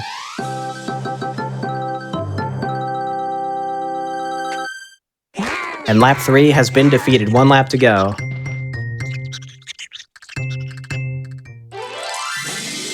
I have a question for you before we get into lap 4, I guess. Go for it. So you and me both, I'm most run Kirby games, most run this game. You and me both have kind of a mutual runner that we probably both know of, Miriri. Yes. I'm curious, he has a record in like a few games I've run, Nightmare Dream by Amazing Mirror. Or I used to have Amazing Mirror actually until recently, but he also holds a lot of records in this game. So, but especially Nightmare Dream on, he's come up with a lot, like, you know, just like little optimizations that just save like a lot of time throughout the course of the run. So I'm curious like what he's come up with for this game, if you know. Yeah, Media is an amazing player. He actually, just a few weeks ago, took the All Melons record, and I'm in the process of getting it back. But he definitely, like, just here and there, he has come up with little optimizations to just, like, you know, save a second or so just throughout the run. It's like, this game is pretty ripe for that sort of thing because it has such a long history and not many runners. And usually what that means is, like, we've been doing kind of old strats for, like, a really long time and don't really necessarily think about it or feel like revisiting it especially if we know that there's like other areas that are more lucrative. So if a new runner comes in and is like learning everything brand new for the first time, then they actually, you know, every single tiny little thing they have the opportunity to think about and ask themselves if they can like do something a little faster or more consistently. And I think that's like a big advantage that Meaty had coming into this. And he's a very consistent runner as well, a force to be reckoned with. But the competition has been really, really amazing for this game with him coming in, because it has, I think, really helped push this game beyond what we thought possible in both Any Percent and in All Melons. So I'm very grateful for it. That's very familiar, because it's the same way with Nightmare in Dreamland. We thought like, oh, this minute threshold is the most we can get, but then you get like without 38 minutes, like most we can get in this game. You know, like you can't go any lower than that. But they start getting 37-minute times, and he has the person only like 36-minute time in the game. It's like, how did you do this? Amazing. Same with like Man Nightmare as well. It's the exact same thing. Like we thought sub 30 was like really hard to get, and like not many people would get that. And then he comes in, just somehow gets like a 28, comes in, breaks world record, comes in, gets 27. I think that's also the only 26 in the leaderboard. Like, how does he do this? He's so good and consistent. Just such an amazing runner, honestly. He really is. And, you know, although speedrunning is largely a personal journey, having some friendly competition like that can really like heighten the experience even further and make it more amazing, because you get the opportunity to like, you know, again, really push things beyond what was thought possible and reach new heights. Yeah, it really just lights the flame under other runners, especially to learn all these new strats and just get better, which is awesome, to say the least. Okay. And here we have an interesting egg shot to take these guys out. Actually, my positioning is slightly off. I think it still worked anyway. Yeah, cool. Normally you have to like, you like break that question mark bubble and it spawns like a moving platform that you use to reach those guys. Okay. Now while waiting for that guy to die, we grab this, and then I'll use my extra long tongue from Super Happy to grab that melon like that without having to go back over. The way you go under that banana is actually so scary. Okay. And that's it for 1-2. So pretty chill level, but there are some pretty difficult setups in that one. Now we have a level that is decidedly not chill, 2-2 Blarg's Boiler, which is one of the more technical levels in this run. This is kind of like, I don't know, it's sort of like the gamer level, like you just show off, like you basically go full speed the whole time, as long as you're nailing all of the tech. And so it's like really input dense, and there's like a lot of stuff going on. Definitely one of my favorite levels, just because it feels really cool when you play it well.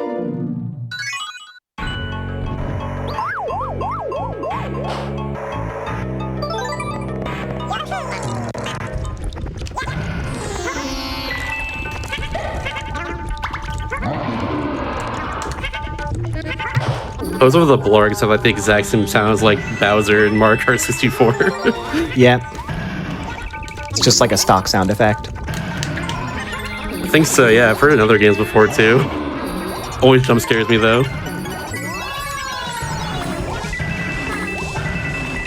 Okay, so far so good.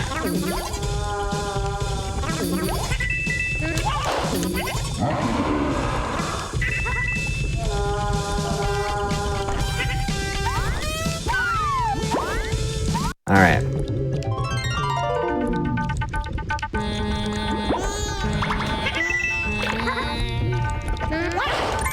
Got a really crazy tongue jump to skip this rolling ball.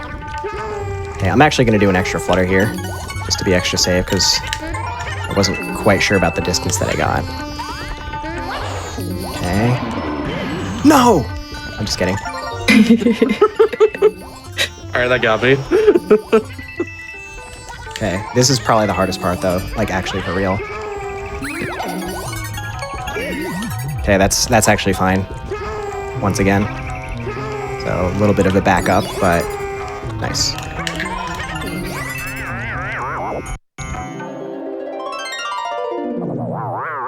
And we just got another melon stack mini game.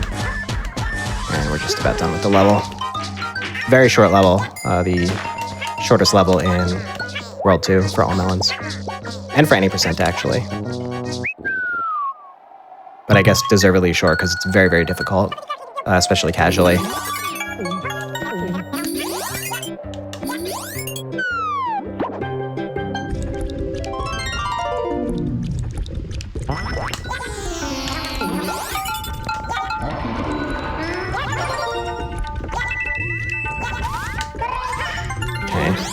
That last ground pound, I didn't get the dustless ground pound.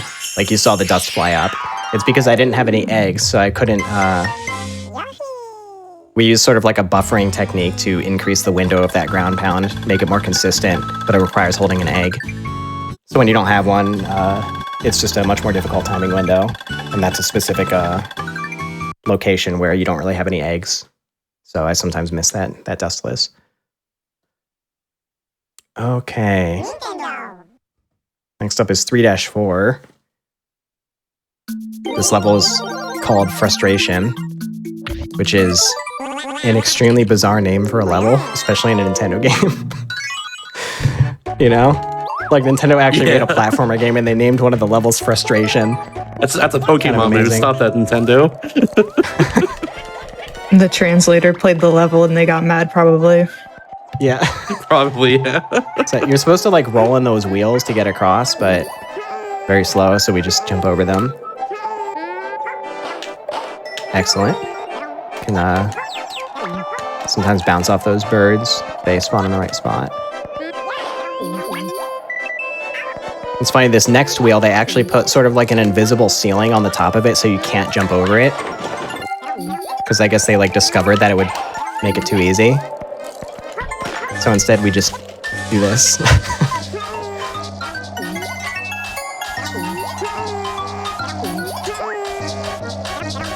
Nice.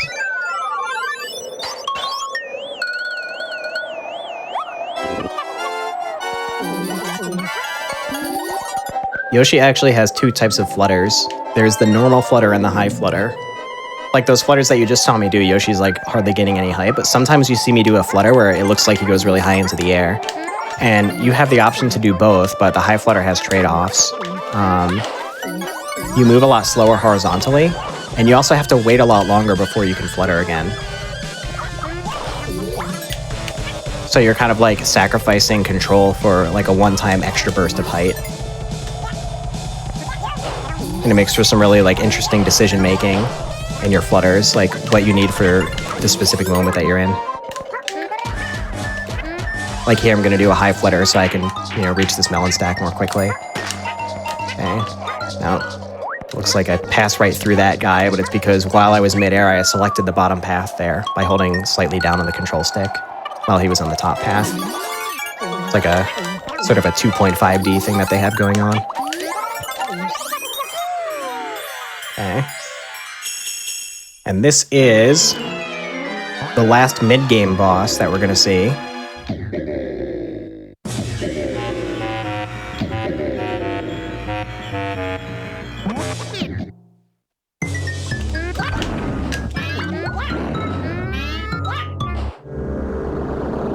Yeah.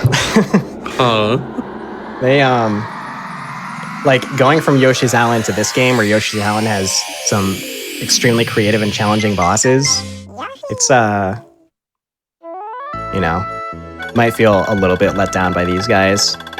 Like, 3 of the 4 of them, you just throw eggs at them to defeat them, and then the last one you just lick. The easy bosses balances out the extremely hard melon challenge. Gotta agree. Point. Okay, what do we have next? Neuron Jungle. This is one of the stranger levels in this game. And it's notorious in all melons because the last room in this level is a really, really large room. But in order to get the final melon, you have to collect all the coins in the room. And no one is ever going to figure that out casually. It's pretty unbelievable, but thankfully we know about it. Doesn't make it any easier to actually do, but yeah. These guys are, uh-oh.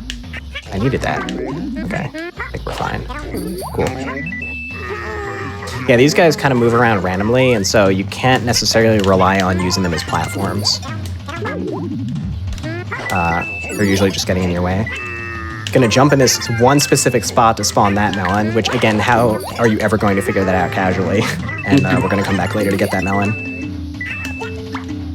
I found that there's a sign that points straight down, and you're supposed to follow that sign to spawn that melon.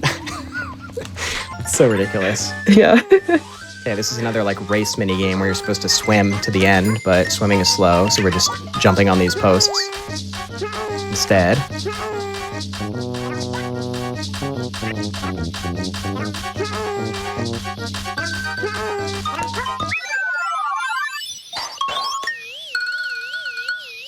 I don't know if I've ever played that minigame the intended way. I literally thought that minigame was impossible as a kid because my joystick was messed up. I couldn't swim fast enough, yeah. That's so funny. Oh no. Classic N64 issues. Okay, here's another example of like licking things through the surface. Line up a specific egg shot here. And we're gonna grab this just to get some extra eggs before we move on to the next room. Whoop. Oh, kind of slipped off that guy. Okay. And 4 should be enough. This is the room where you have to get all the coins. The one hint is this Poochie, when you ground pound him, coins come out. And somehow you're supposed to interpret that hint as, oh, you're supposed to get all the coins in this gigantic room to get the last melon. Okay.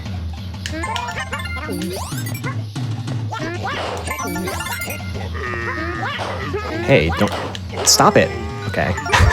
That bubble moves around randomly. I just got really unlucky with it. That's actually... Ah, shoot. Missed that egg shot. I think I might be an egg short now. Actually, no, I'm fine. What are you sea cucumbers doing in the jungle anyways? What are they doing here? Okay. And you're actually going to see me like miss a couple coins there because those aren't like coins in the level. They only appear when you become super happy. So they don't count. What the heck? I'm missing everything. Whatever. Just gonna grab these manually. Okay. Okay. These frogs in the last section are actually extremely deadly because if you're hovering just above the water and they damage you, oh, there goes that melon. We're gonna come back to that, don't worry. Then you take damage, but even as you enter the water, you're still doing like your normal falling as though you're falling through the air. And so you just like plummet straight through the water and into the bottomless pit, and you die. And we've lost runs to that as well, so we try to be extremely careful around those frogs.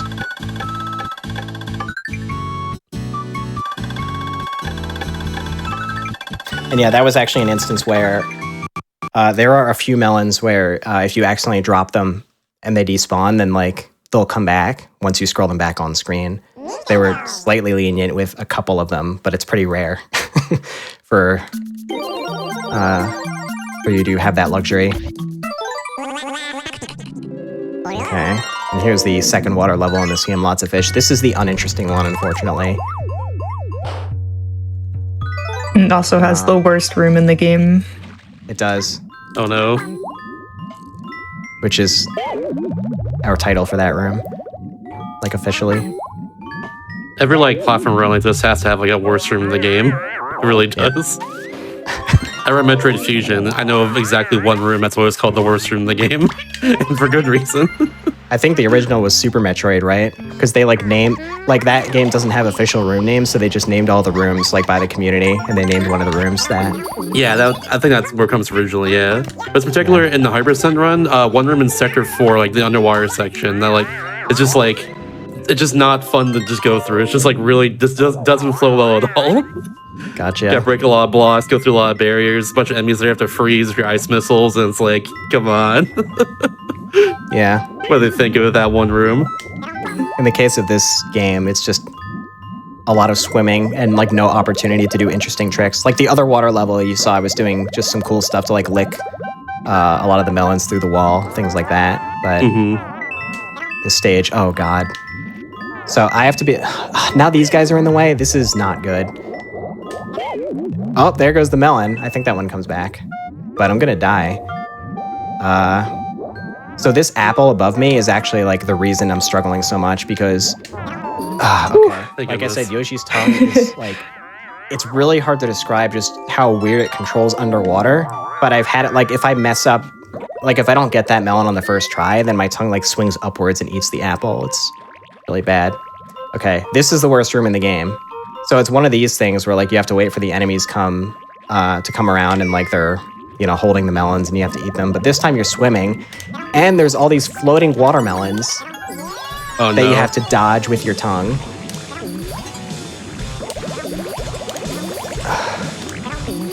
Okay, this might actually be unbelievably clean. Let's get out of here and never come back. Yeah, I kind of just lucked out. Like they sort of lined up for me to eat there, but they're always in random positions. So sometimes, you know, they're like overlapping with the watermelons and you're like going crazy trying to figure out like the safest time to try to eat the melon without like letting them go too far to the left. Okay, here's the bees where we get past them by holding R as we were talking about earlier. Yeah. Yeah, that's the one time that we do this. Or no, there's one more in the last room. This was unfortunate one of those I played the other day. Yeah, for people who don't know, if you try to run full speed past those beehives, then like the bees come out and actually stop you. Like they act as a wall and they don't let you past, so you have to sneak past them.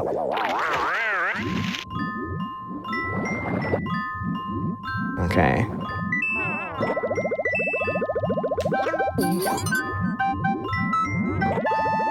Oh.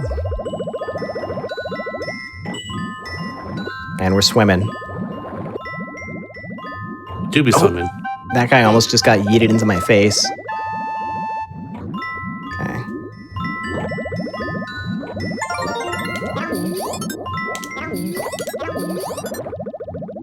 And we are starting to come up on the end, sort of. Would you say right now is like the calm before the storm? Like is the final level like really hype? Let me think. I think the most hype World 6 level is probably Lift Castle. Also Mecha Castle is pretty hype. The last level, Ghost Castle, it is very interesting because it's another one of those sort of like open world levels, you could call it, where you can go in any direction. So the routing is interesting and a couple of the rooms are very challenging, but it's not like a super hype level. We try to, you know, since we have a little bit of flexibility on what order to play the levels in, since we're doing 4 separate playthroughs of the game, we actually try to organize it so that like the very last levels in the run don't have extremely difficult tricks in them. Because it's very easy to choke at the end of a record pace run, you know? Understandably, yeah. Yeah. They don't put bees there for you? Oh my god. Yeah, during the melon stack, That's so mean. Okay. Sorry, I interrupted you for that one.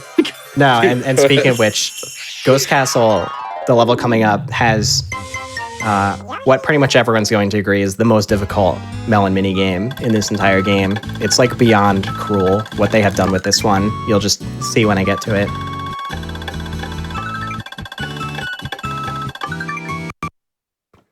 But yeah, probably the coolest thing about Ghost Castle is like the interesting routing that we've done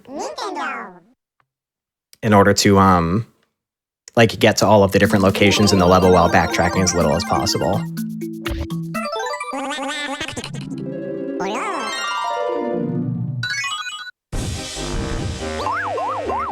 Okay, last level.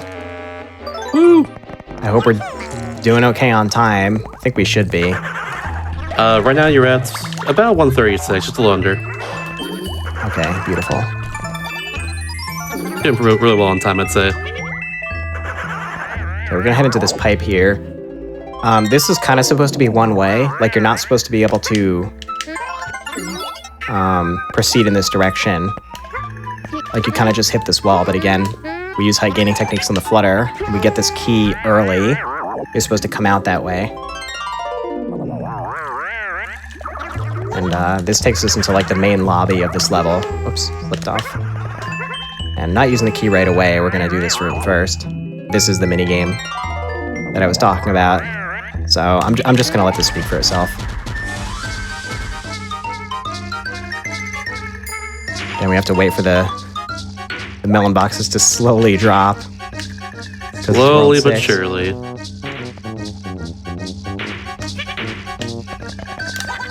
Here we go.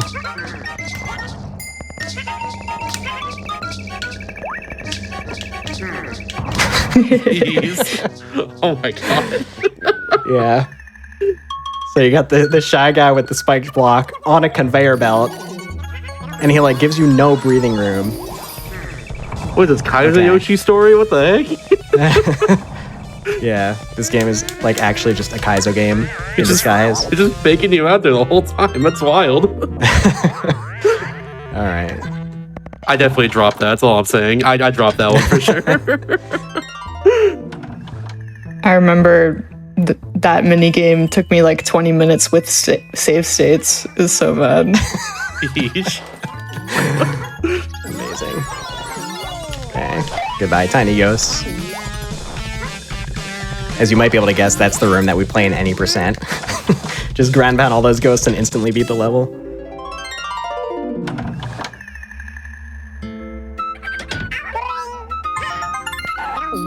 Okay. So now, most of the time when you traverse through these rooms, they like take you back to the main lobby room. So we sort of have them organized so that like we're traversing the lobby as little as possible, but also sometimes part of the route is like, how do the melon collections line up so that, you know, you get 6 melons in a row and the heart fruit spawns to become super happy, so you can like take advantage of that in certain rooms that need it.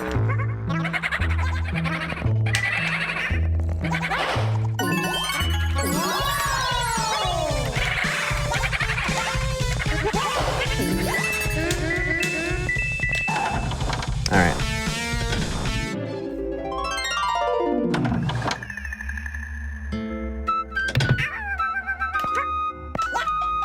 This is the same cave that we were just in. It's gonna take us out in the same spot. And we do this pretty cool jump across the lobby to grab that melon and make our way to the upper left room, where we get our second key and then go into that key door, and then we're done. Okay. You're supposed to like wait for these weird floating ghosts to get up here, but it's faster to just use height gain on your flutter. Oh, I slipped off this guy. There we go.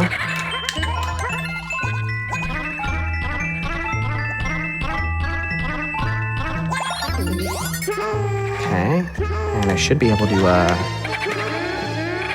nice.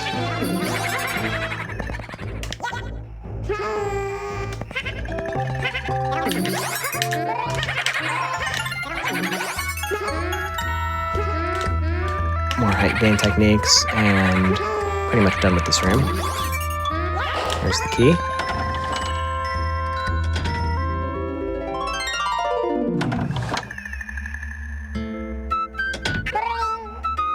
Wait for it. Booyah. Damn.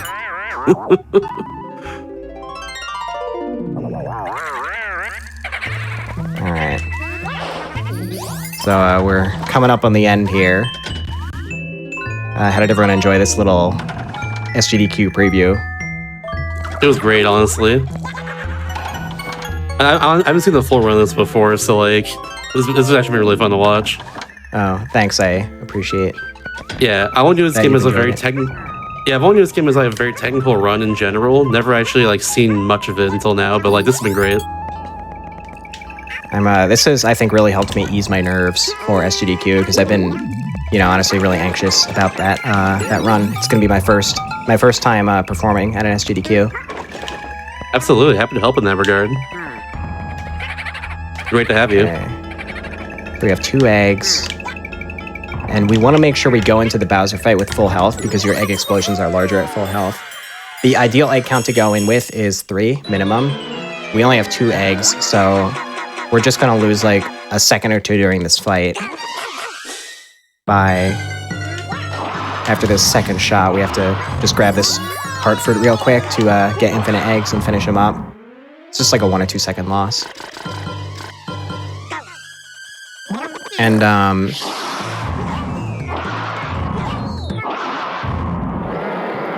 the timer is going to keep going until we reach like the name entry screen after these 2 score screens.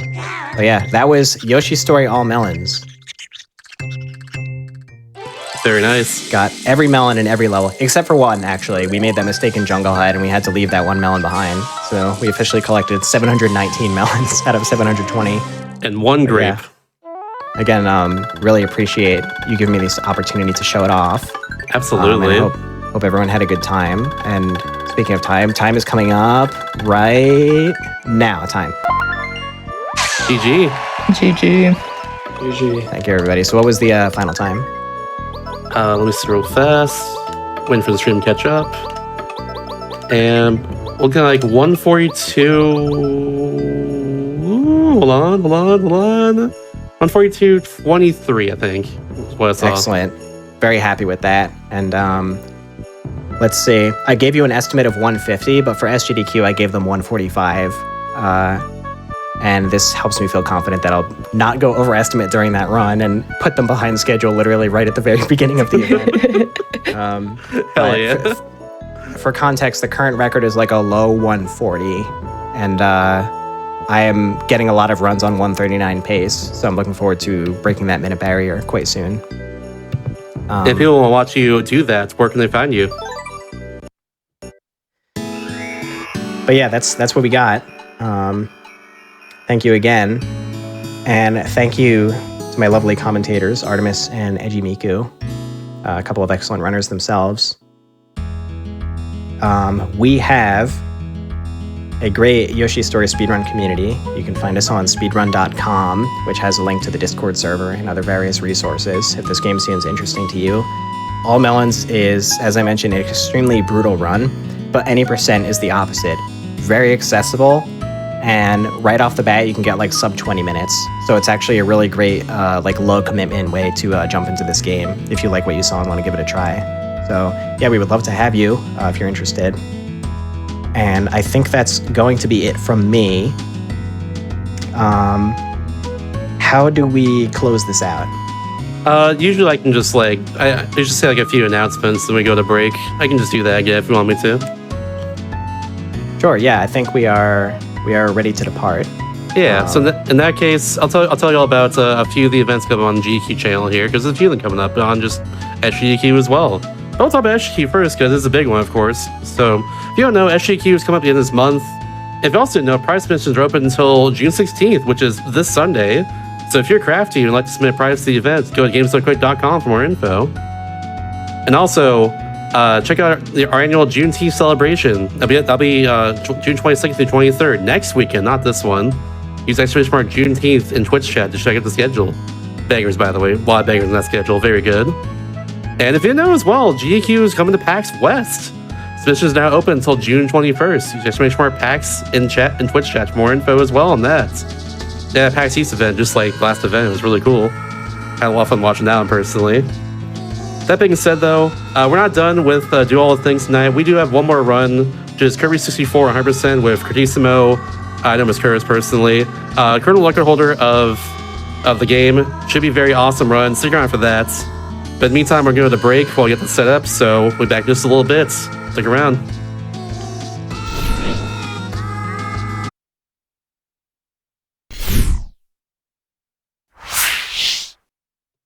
And hey, welcome back, everybody, to Do All the Things, the show all about 100% speedruns and just games where you just do everything in the game or do all something in a game, you know? Yeah, that sort of thing. But yeah, before we get into the next run here, Kirby 64 100%, I got a few things for all to listen in on, I guess. So someone asked in chat a little bit ago, like, did that just miss Yoshi's story and all that? And yes, he did. But if you want to see Yoshi's story later, first off, SGDQ 2024, it's the opener there. Check that out. But also, we also have a YouTube channel. It's very smart YouTube in the chat if you want to, check it out. If you're watching YouTube as well, be sure to press the like button on this video and subscribe to the channel as well. If you want to see more Hotfix stuff too, you can actually join the official GDQ Discord and add the new Hotfix role in there. We can keep tabs on upcoming events, talk to staff, showrunners, and more. Use exclamation mark Discord and Twitch chat for more info. And that being said, though, we got a doozy of a run right here. We got Kirby 400% with Kirby record holder Curtis. What's up, dude? Hello. How's it going? Doing pretty well. I'm jazzed right now. Yeah, same here. All right, so my name is Curtis. I'll be doing Kirby 64 100%. I got my friend Grample on commentary. Hello. And a couple of things. If you haven't seen this run in a couple of years, two big changes that have sort of been made to it. We currently play on Switch Virtual Console because it saves about 22.5 seconds over the previous fastest version, Wii Virtual Console, or the Dream Collection, the disc-based version. And also, in late 2024, there was a full game RNG manipulation found, which just makes all of the boss fights super fast. It makes various things throughout the run, like Rick, when we have to transform into an animal friend, all the Adeline patterns, it gives us the fastest of all of those. So I'm going to be attempting to carry that as far as I can throughout the game. It is possible to lose it at any time, and it's pretty tricky in some levels to carry it through, but I'm going to try my best to carry that. So I'm going to explain sort of how to set it up here, and then I'm going to hand the commentary over to Grample for the first couple levels at least, so I can sort of focus on getting the run going. So I'm going to reset the game, and then we have to skip through the first two screens as fast as we can. This one right here and this one right here. Just because RNG is always advancing the longer you sit on those screens. And then after that, we want to go into the minigame selection screen and look at the characters who are in the second, third, and fourth. So ideally, we want Kirby, Waddle Dee, Kirby. So one more right there. Okay, so this is the starting value we want. There are two other values you can work with. You would just have to advance RNG once or twice to get to this value if you needed it. But Kirby, Waddle Dee, Kirby, we're all good to go. So I'm going to do the 3, 2, 1, go countdown, and then I'm going to hand over commentary to Grample for a little bit. So 3, 2, 1, go. All right. And Curtis just got the intro skip there. Nicely done. Yep. Very hard to do. So right off the bat, Curtis picks up single fire, which we will be seeing extensive use of in this run. So there's a technique called single fire canceling, where Curtis presses B to do a single fire, but immediately does a float input after and goes straight into another fire after that. And by doing so, you actually skip the entire slowdown animation of the fire movement. And so that just gets repeated over and over. Two things to note for the RNG manipulation. All these little butterflies on the ground and dandelions will advance RNG if they are like messed with. So Curtis has to be very careful to not like stumble over them. And so this is the dandelions, it's really just like, sorry to take over, but it's just like if they spawn into the game, but the butterflies, if you leave them be and you don't activate them, like right here, I'm activating that one, they actually won't advance RNG, which is nice. So outside of that cabin for the mini boss fight, we had to jump over the butterfly there. All right, so here's the third shard. And we'll see if we're on the right picnic. I did it. Nice. Hey. Level 1 conquered finally in a live event. It's been like 4 in a row I've not been able to carry Manip through level 1. Nicely done. But we're good, we're good. So Curtis runs through that dandelion there and this one here as well to advance 2 more times. And then does some more single fire canceling over this part. So at the end of this room is a Sparky, which is notorious for messing with Kirby 64 100% runs, but even more so in the RNG manipulation. And that's because every time Sparky jumps, RNG advances once, and every time Sparky does a sparking like attack animation, that advances RNG twice.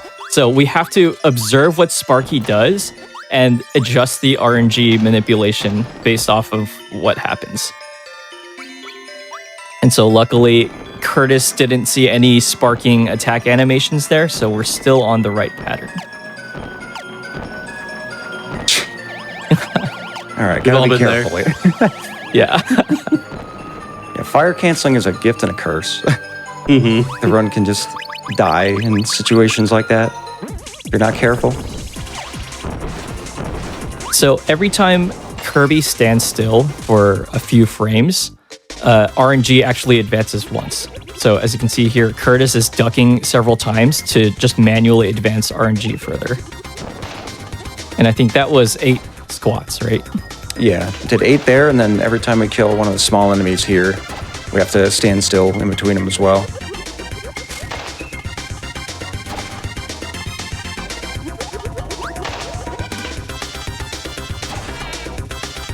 So this mini boss is actually manipulated as well. In between these like mini bosses that come out, Adeline can actually wave her brush randomly, and that like wastes I think like a second and a half or something. So if we're on the right pattern, we won't see any brush waves from Adeline.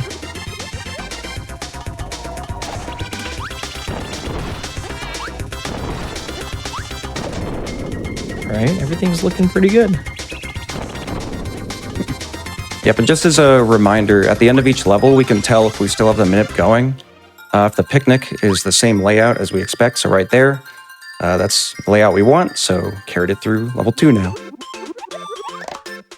Yeah, it's funny to note that like there are some levels where you actually have to pick up the card to get onto the right RNG pattern. Yeah.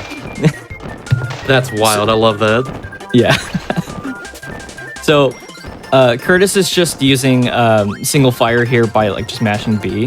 The way that movement works in this game is if the ground is like perfectly flat, then you can get the ideal like running speed without any slowdowns. If the ground slopes up at all for like any reason, then your running speed just gets absorbed into like going uphill. So whenever we see flat ground like that, it's ideal to always just spam single fire. But we will be dropping it here to go for the double cutter ability that we need to get the next shard. Yeah, single cutter doesn't have a big enough hitbox to break that green block right there. So you actually have to get cutter. Or some combination featuring cutter would do as well. But in this level, there's not really anything that works. Like, I don't think the fire sword would be able to reach that. The whole time I've run this game in general, like, it's always just been double cutter there. I'm pretty sure nothing else can destroy that thing. Yeah. Exactly. So coming up is the DDD mini boss. We ideally want to see DDD jump for his attack at the end of the first phase so that he ends up closer to the spot where the second phase starts. We call this fast DDD. Let's see it. All right. Oh, yeah, we got fast DDD too. So if he goes up right at the start of the second phase, he'll go up quickly and start the phase faster. And he'll also drop down quickly and shoot the crystal out sooner. So that was a really good DDD fight. Nice.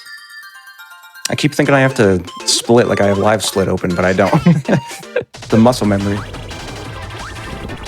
So the meat of the time save in RNG manipulation has got to be the world bosses at the end of each world.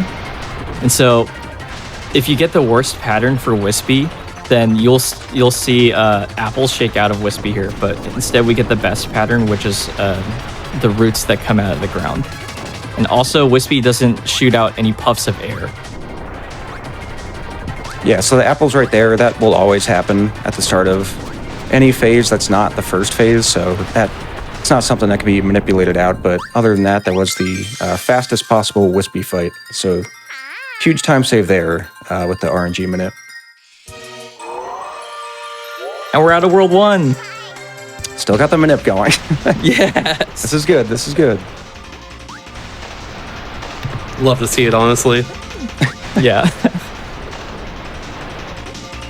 So it's everybody's favorite power combination, double fire. Double fire. Did somebody say double fire? Double fire? Yo. Hey, yo. Hey, yo.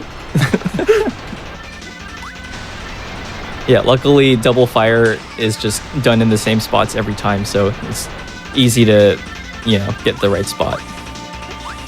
It's like the hard spot by 8% in this game is like positioning double fire at the exact spot, I guess, they need to be. Exactly. Because that's like a lot of the run.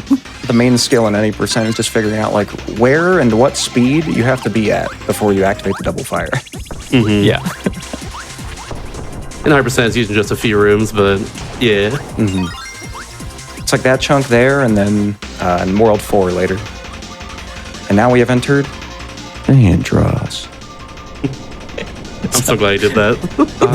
5, 6, 7, 8. Just got to count real quick. 9, 10, 11, 12. All right, so yeah, in this room, we have to advance RNG 15 total times. We stand still once before all of those squats, and then we advance it 12 more. And then we stand still at the very top of the room, and then we activate our rock ability and wait for Waddle Dee to break the ceiling open, which will break the rock power and make us stand still again.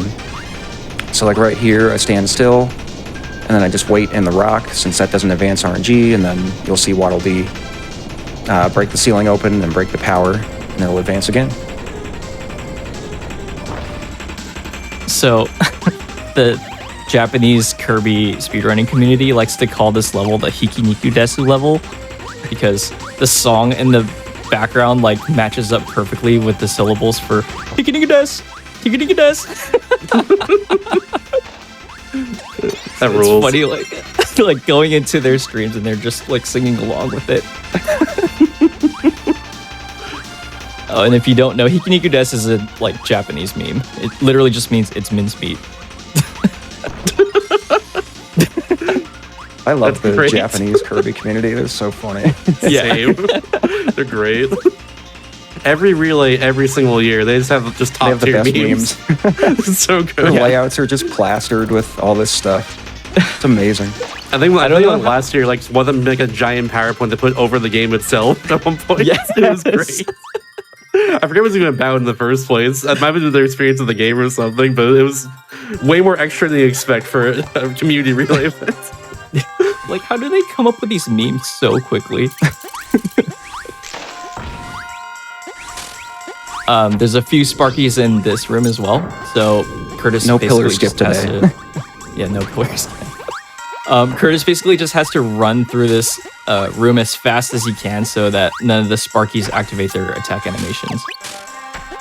Yeah, that one's actually manipulated so he jumps like right in front of you so you can take him out easily with a puff cancel. So that, as small as that seems, that's actually part of the manip as well, Yeah. which is kind of funny. Stuff like that. But fortunately, most of this level is pretty identical to the non-manipulation run. So, Yeah, not too much going on here. I guess we could talk about the propeller enemies at the end, oh yeah, sure. since there's not much else.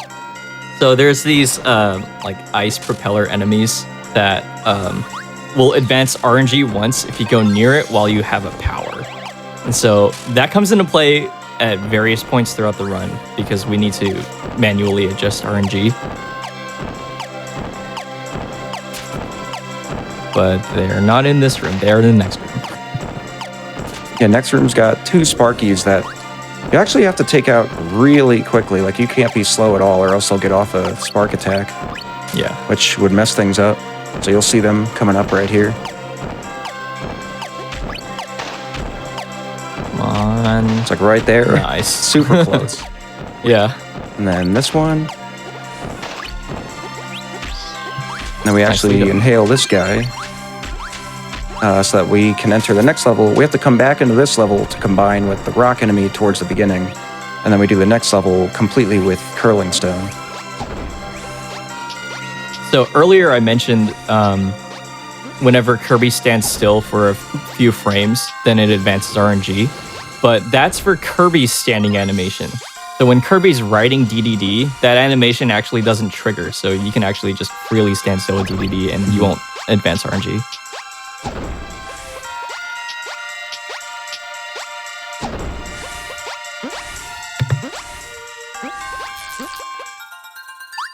Nice, dude. Still got manip going for anybody who's wondering. Yeah. Hey.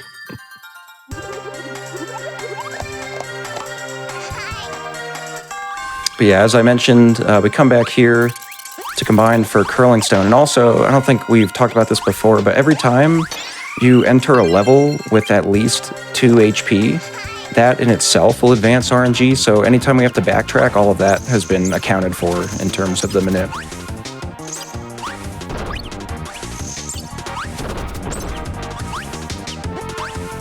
So there's these flying skull enemies that are like, it's pretty tough to like manipulate their positioning, but every time they drop from the sky, they also advance RNG. So we have to account for when they fall as well. Yeah, like right there. Yeah. Every time they fly down from their flight path. And also those circular little black enemies, those are called bows. The way that they move is actually a good indicator on whether or not RNG is still good. And just sort of telling by the way that they moved, I could tell that we're still good through this room. And there's not too much else RNG related until the end of the level, so I think we're chilling for a bit. So what's this Crone Stone right here? I got Crone Stone right now instead of fire. This is my favorite movement in the game, honestly. Same. It just feels, I don't know, it feels super skill-based and just like fun to get better at compared to something like single fire. So I just love it. I love this level and 4-3. Me Yeah, too. Probably two favorites. The way to get fastest movement with curling stone, you have to do a run input and then curl up into the air and then uncurl and then put another run input in. And that timing is so tight, especially because N64 games are just so notorious for eating your inputs. So watching somebody pull it off like consistently is a treat. And also, it's worth mentioning that like that previous room where we had to go down in the water, that's actually one of the biggest time saves with curling stone, because if you use any rock power in water, you'll sink a lot faster than you can swim downward. So that actually, like normally we would use single fire in this level a couple of years ago, but we switched to curling stone because it was found to be faster strictly for that room. Yeah, like I remember, like I think it was SK made a comparison video between like single fire and curling stone, and like curling stone was actually behind single fire by like a second or so going into that room, and then like it just saves like 5 or so seconds from just the quick drop that it does. So it just catches up all that time.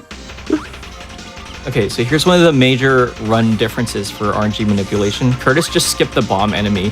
So normally you need to combine the bomb enemy with the spark enemy to light up a dark room and see what drawings are in the back of the wall that Adeline drew. But because we know what's going to be on the walls, we can actually just keep curling stone here and just use it to move faster. And so Curtis is floating up through this chamber, and Kirby has a float timer in this game, but you can actually just bonk against these cannons to reset the float timer and just float your way all the way to the top.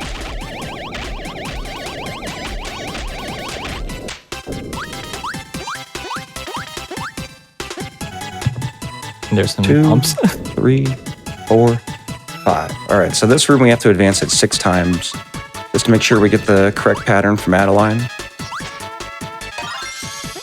Not going to do the risky movement there. No. Just going to get out safe. All right, so this is the dark room. We skip it, and we know exactly which ones to press. It's the tree, star, and then the cloud. Yep. Every time. I think all of that saves about 10-ish seconds in that level alone. Yeah, that's So definitely huge. a huge improvement over Manipulous runs.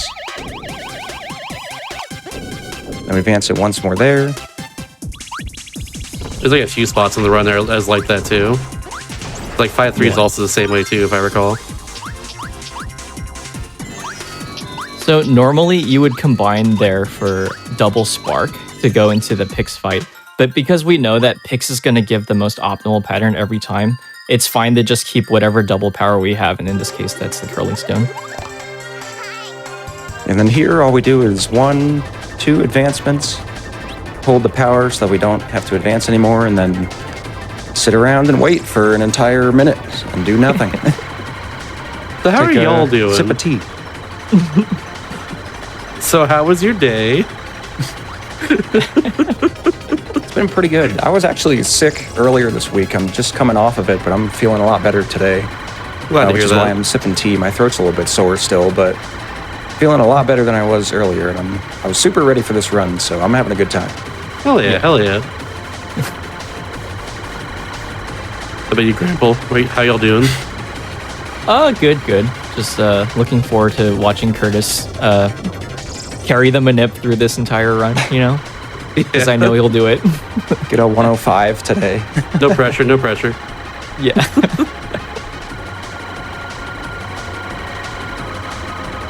And normally here, because we have so much downtime, we listen to one of two songs that are randomly chosen by my chatbot, either Shake It by Metro Station or Aaron's Party by Aaron Carter. To sort of fill the dead air, but unfortunately none of that today. I don't think we would have been given permission to do that.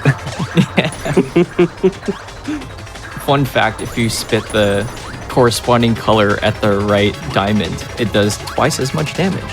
Yep. And that fight is actually manip, so they're like picks can sort of return to the middle and end the fight on what seems like cycles of 3 seconds or so. And right there, it's manip so that we get the fastest cycle, so he returns to the middle faster than the other patterns we get. And then here we got our favorite world, the oceany, watery world. It's so beautiful. Love World 3. We like the pretty colors. So this is the first level with the Gabon enemy. And Gabons are the green, circular, like gooey things that Kirby can jump into and launch into 8 different directions. Here's one right there. And just having them spawn into the game constantly advances RNG. So it is in Curtis's best interest to move through this room as fast as possible. And you can check and make sure that you're on the right pattern based off of the like frog eel enemies right here. Their blinking patterns are corresponding to whatever RNG pattern you're on. Yeah, it's like right there, the second one blinked, so we know we're good. We don't have to do any more adjustments or anything. Yeah. Looking good. Yeah. I've been Pretty totally interesting how deep the manip knowledge can go, the more you look into it. There's a lot to learn about manip. I've been totally doing our homework for manipulation commentary Grandful, and you really know your stuff right now. It's been good. Yeah, I actually attempted it too. Yo, nice. Yeah, and yesterday we did some practice, which went really well, so that was good preparation for this. And for the main event at the end of the month. Yep. So that enemy that Curtis just bumped into, the ticks, if it dies and respawns, it'll advance RNG once. But because he already killed the mini boss there, it's fine. He can just run into it. Yeah, there's not too much else from here to the end of the level, but as Grandpa mentioned earlier, this is actually the one level where at the picnic we do have to grab the card, which advances RNG a set amount. I don't know what the amount is, but the point is that it gets us to where we need to be with RNG, so I gotta make sure not to mash A here. There we go. There's the and Card. I already know everyone's gonna ask. That card is Canny the Crab. Every single time, no matter what. It is after all RNG manip, this is true. Yep. So technically, if you were to do a run where you grabbed all 81 of the cards, you could manipulate it to get no duplicates. There's if somebody's that rule. crazy enough to do that, they can. The true 100% run. Would never be on my show. It's like over an hour of like 1-1, I'm pretty sure. Yeah, it's a lot of 1-1. Okay, so coming up here is a mini boss. You have to basically get like a volcano Kirby ability, and we need to make sure that we kill this mini boss with either 7, 8, or 9 volcano shots. So every time a shot is fired, it advances RNG either once or twice, and so we need to make sure that we know what number we're on. Yeah, once or twice? Oh no. Yeah, so Curtis is gonna count here.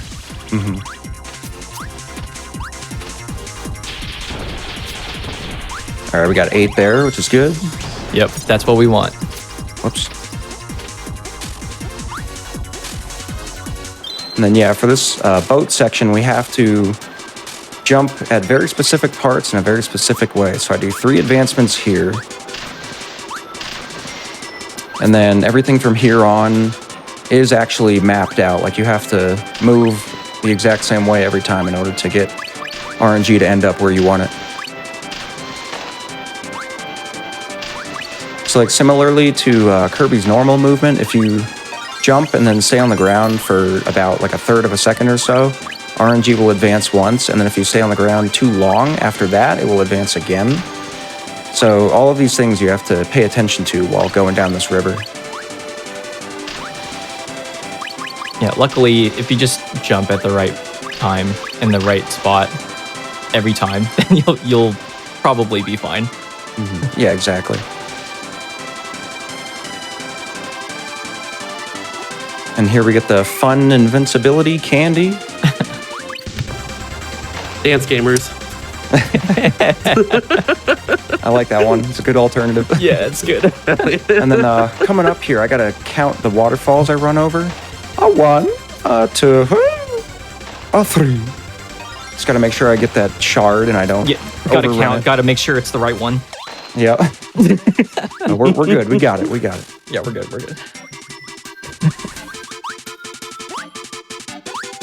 And then not really much RNG wise for this climb, just a powerless, skill-based exhibition. So if I mess it up, you're allowed to point and laugh.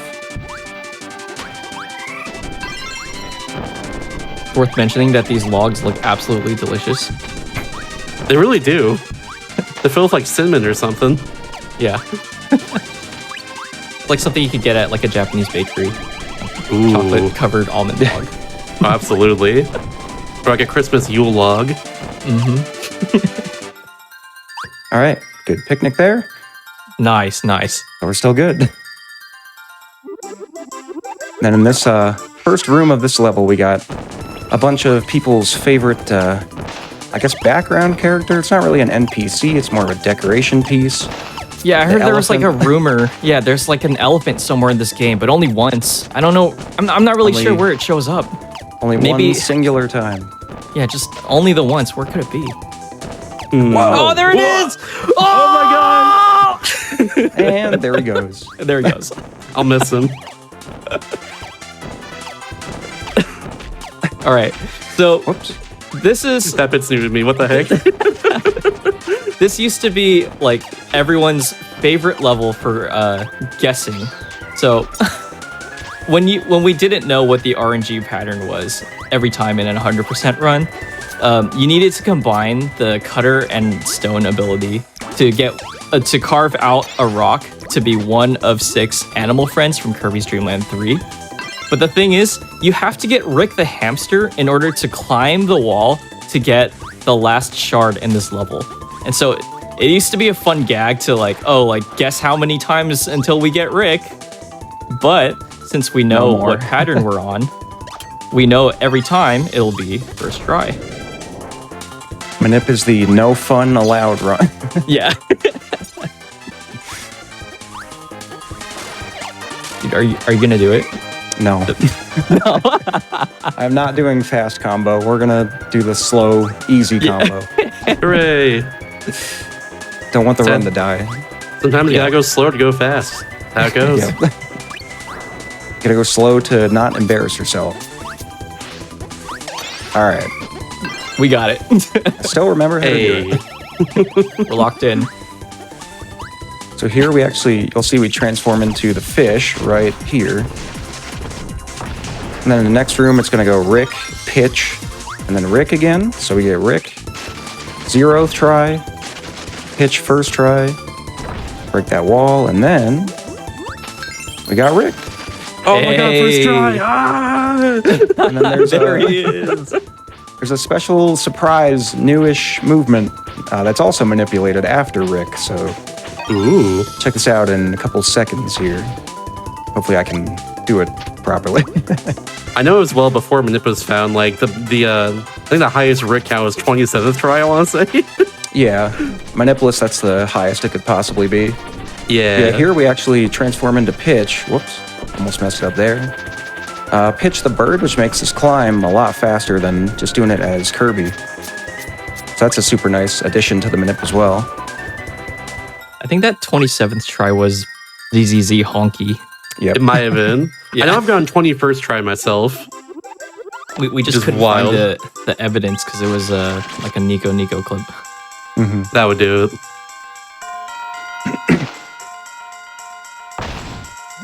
So this next room will tell us which RNG pattern we're on, and that is based off of how many boulders will fall from the ceiling. Yeah, so I actually gotta count them out right here.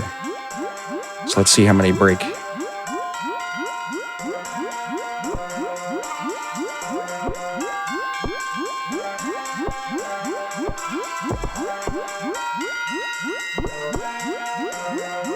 It's always the slow one. Yeah. Yeah, so this one, I have to spit the fish out to avoid advancing RNG here. And then at the end of the level, the reason that that pattern is slow is because I have to wait for an extra boulder to hit the wall before I exit the level in the final room, which wastes about a second and a half or so. So not fun, but there's really no way to, manipulate which of the 4 RNG values you get going into that room, which is kind of unfortunate, but there are ways to work with it no matter what you get.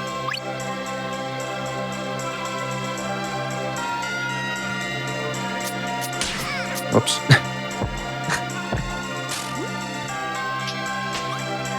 I'll go extra low there, Nice. so I don't miss. Then we got to get that bomb enemy there, which makes very quick work of this upcoming mini boss and Acro, the final boss of World 3. It's funny how they chose that name, Acro. It's almost as if it backwards would spell something else. Oh, spoilers. Whoever came up with that was super creative. They were in their bag when they made that up. It's truly in their elements. Yeah. Yeah, here, so this boulder pattern will be the exact same every time you come in here if you adjusted to the boulders in the second room properly. So yeah, right here it looks like we are good. Just gotta grab the shard, and then at the end of the level I have to delay a little bit to let another boulder hit the wall. So I'm gonna wait after this one, and then go. And we're good. Nice. Okra? Some Okra in the chat, hold on. Okay, so the worst pattern that you can get with Acro in the first phase, see how he's like going up and down? If you have the worst luck, Acro will be all the way at the top of the screen, and then you have to wait for his body to slowly fall down to the ground before triggering the second phase. I always like to joke that at the end of the first phase you can keep hitting him. It's like a, in Cuphead, at the end of one phase, you can keep attacking and it'll do damage towards the other phase. I always make the joke that, like, if I keep throwing bombs, the second phase will end right away, but obviously they did not program it that way. Yeah. Unfortunately. Speaking of unfortunate, so this second phase, actually, there is no RNG value close enough on the manipulation that can get us the fastest pattern for the second phase. Oh, I didn't get the final hit. Oh, Oh, man, it might be Okay. dead, yeah, that's really bad. So Curtis needed to kill Acro on that final hit as soon as he spawns in so that the RNG doesn't advance further. But unfortunately, the hit missed. So now we are back to non-manipulation. Yeah, that's weird. I feel like it's usually the height I throw the bombs at, but it just didn't get that final kill. Or final hit for the kill. Oh, well, that's fine, though. Now it's high stakes.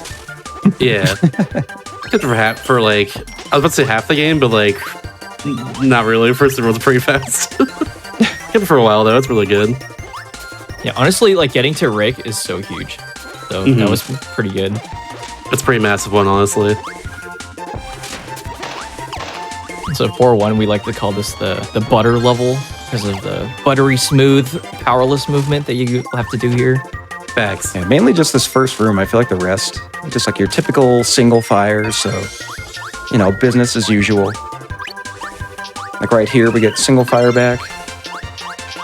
And it's back to same power we've seen all over the place.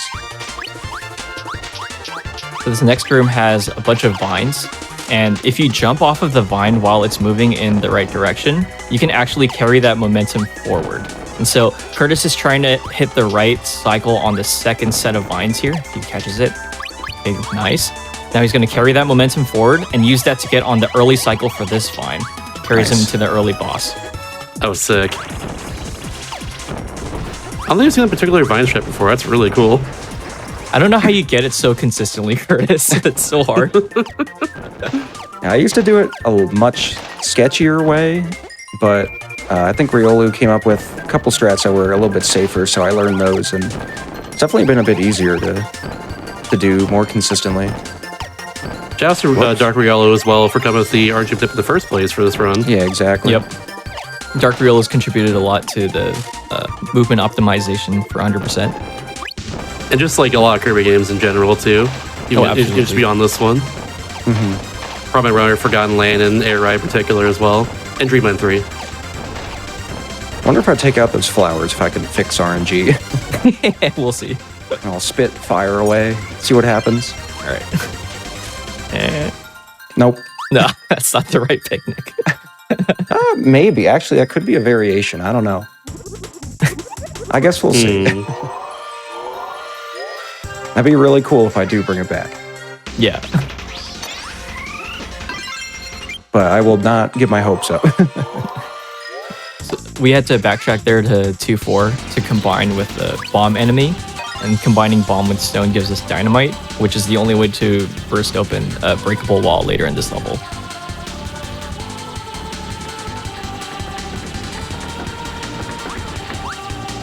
And it's my favorite part of Pac-Man 2, the minecart section. Yeah. Woo! Yeah, so here, the jumping in the minecart actually benefits us twofold, especially when Manip is still going. So every time you jump, it makes you go a little bit faster for like a single frame. So you can actually save like up to a second or more on this part.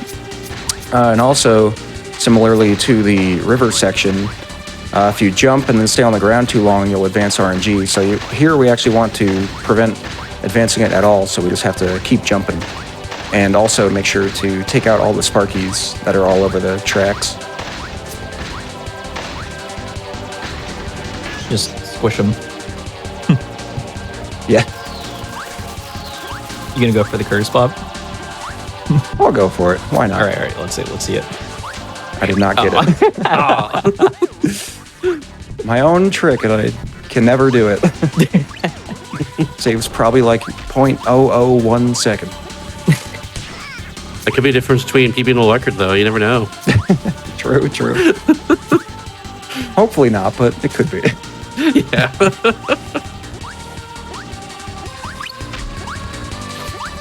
Then there's some short hops done here, but not on the water on the ground that pushes us in the right direction.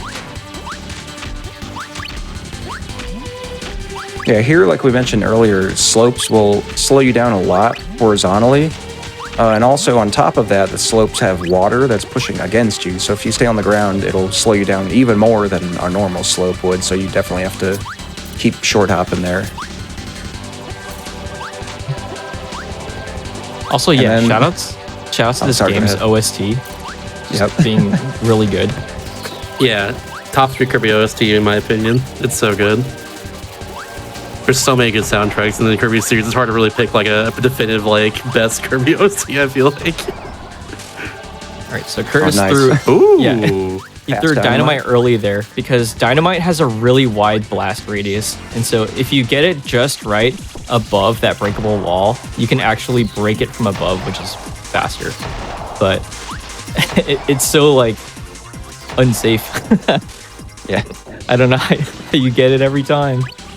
There's actually 4 variations of that. There's fast dynamite, slow fast dynamite, fast slow dynamite, and slow dynamite. Depending on if you succeed and if you succeed properly, or if you fail and if you fail horribly. There's 4 different outcomes. So that was fast dynamite. Also, unfortunately, confirmed the RNG Manip is dead, so No. we're going Manipless from here on out. That's okay, though. Wasn't a PB attempt anyway. But hey, there's a chance you could get Parasol. True. There's a room we're- coming up ahead where Adeline will draw a picture. And based on whatever that picture is, you have to draw it out in these breakable blocks. And so manipulation gets you the top hat every time, but there's a chance that Curtis could get the Parasol, which is the worst pattern, but easily the coolest one to draw out. Yeah. I haven't done it in a really long time, so I don't know if I can still do it properly, but we'll see if I end up getting it.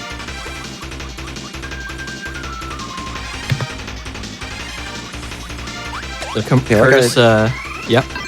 Yeah, like I said earlier, another curling level, so another one of my favorites.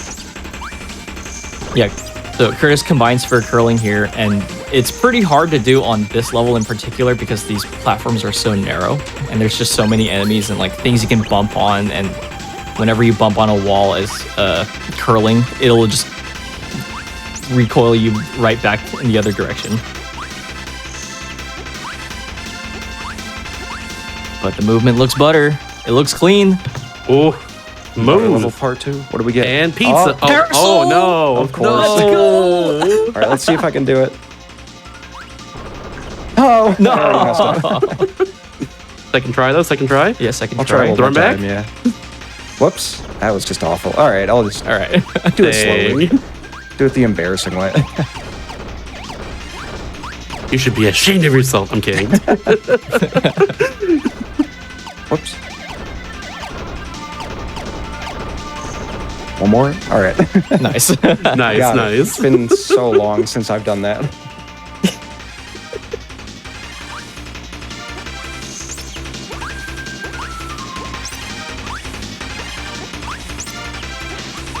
Gotta be careful of that cutter enemy. You can actually headbutt him, and then if you activate the curl right after headbutting him, it sends you straight into the like little gap underneath. So I've definitely had runs die to that a few times. Actually, somewhat recently as well. So you gotta be real careful there. It's always like super unfortunate because you're like halfway through the game. And then here we got some mysterious blocks that spell something. It says Mario. Yeah. I thought it said Mario. Luigi. What? I one time asked Cyril, one of the Japanese runners, why they didn't have Kirby spelled in Japanese on those rocks in the Japanese version. And he just said, because English is cool. So I was like, okay. I was like, fair enough. You got it. Hello, Cyril. So these boulders falling from the ceiling here are also RNG are based on an RNG pattern, and so on a non-manipulation run, you just have to actively dodge them as they're falling from the ceiling. There's no like predetermined path. Also, those little guys jumping out from the lava, they're called I forget what they're called. Magoos. Yep. Yeah. Magoos. The Great Magoos, name. whenever they hop out, will advance RNG. And whenever these like firebirds that fly around poop out a rock, that also advances RNG. Yeah, there's a lot going on here, RNG-wise.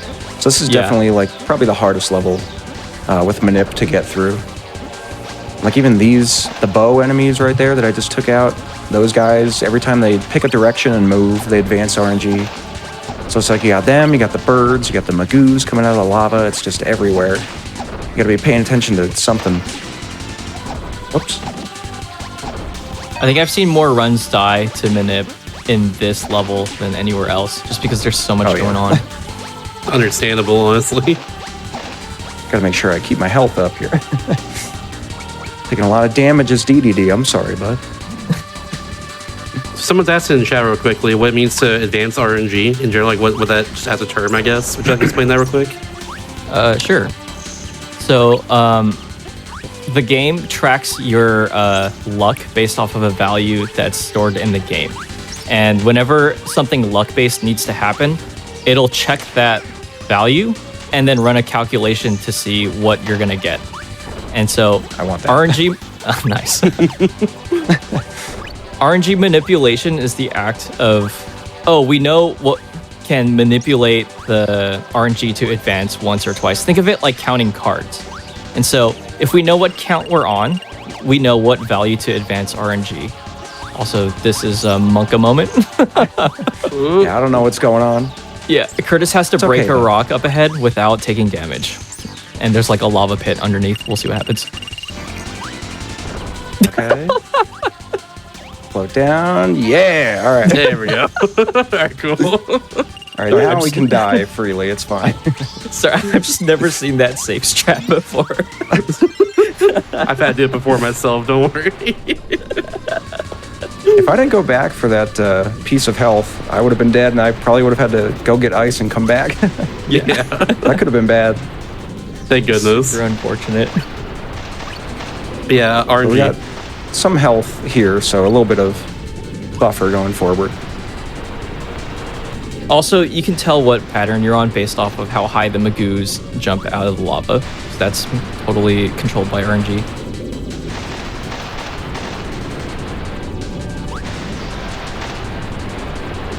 And then there's a Sparky in the bottom right corner. Let's see if he jumps. Nope. Oh, he's like off to the right here. There he is. Ah, there he is. Oh wait, I don't have to. I'm like taking him out as though I still have Manip going. It's muscle memory. That's all right. We can do the cool movement here to get rid of these blocks. Check this out. Oh yeah. Oh, baby. Nice. That rules. I've never seen that before. Same. I'm gonna grab the tomato just cause. Yeah. Why not? Why not?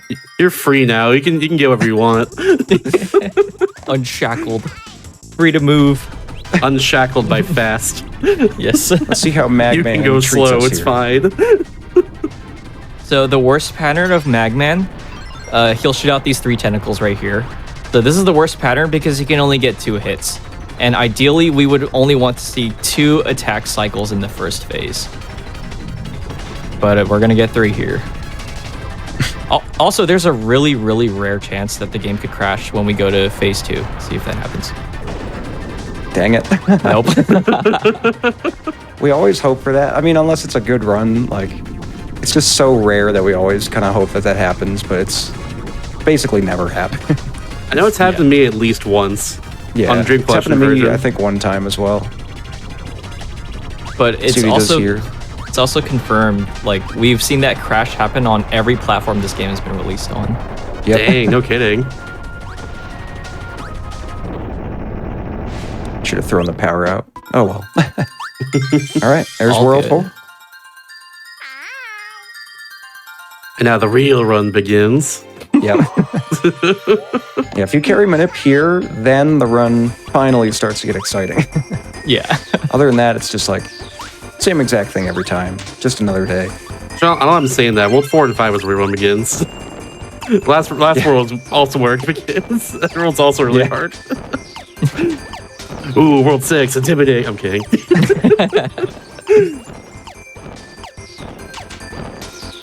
And of course, Oh. marathon luck. Like, I can't remember the last time I lost, or I haven't gotten that hit on Acro at the end, so, you know, marathon luck. Why not? Just how it goes. Carried further at GDQ. That's what I Yeah. say. Exactly. Set the goals higher. Do you know what causes the crash? I actually don't know what causes the Magman crash at all. Does anyone know at all? Yeah, I don't think it's known yet. Nope. We do know it's like something to do with the game code though, because it's happened on every platform. Yeah, it's not like an emulator thing. So same deal here as the minecart section. Curtis just basically jumps as soon as he touches touches the ground.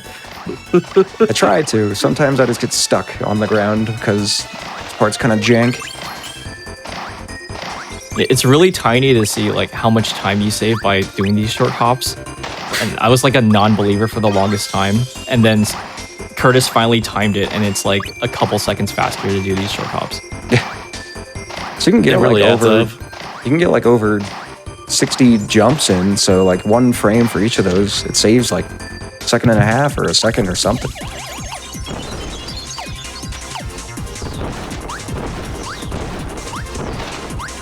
These icebergs, by the way, every time they poop rocks as well, they advance RNG. So because they're in this room, if we were on the manipulation, we would have to like get through that boss room as quick as possible.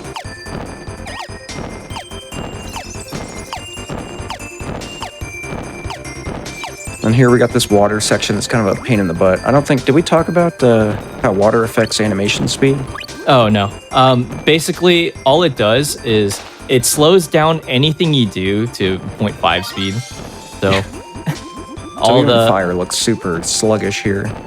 exactly. There's not really any other way to go faster. Yeah, it's worth mentioning that this is one of the games that like the run doesn't actually make use of like glitches in any way. It's all just like Curtis said, an exhibition of skill. and you just have to make do with what the developers gave you.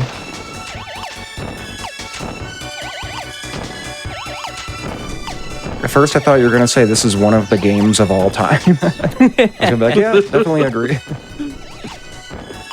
It doesn't even. It can't even. The game literally can't even.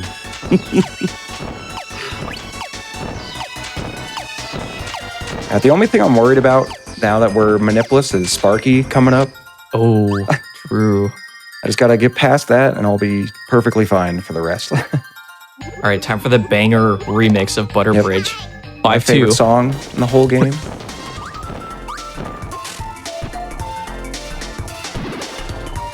So the Sparky that Curtis just mentioned will happen later on.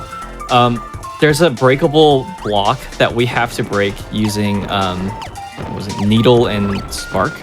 Yeah. Yeah. So you basically need both to break the block.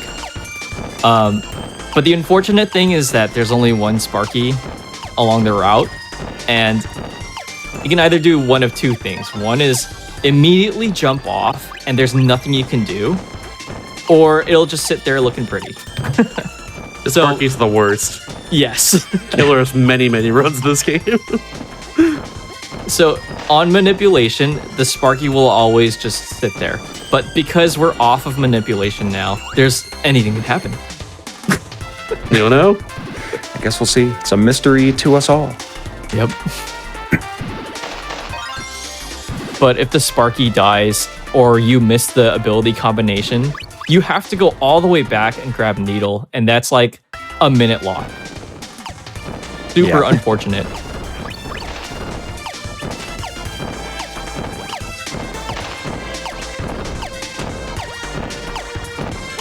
Whoop. Oh. Push me to the right. That was nice. All right, here's the Needle enemy. And we're gonna carry this all the way over to the Sparky in the next room. Oh, I believe in Sparky jumped. just standing there doing nothing, Staring. waiting for menacingly. you. menacingly.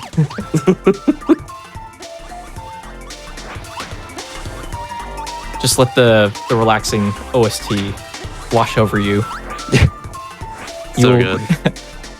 Affirming vibes. Posy vibes all around. Yep.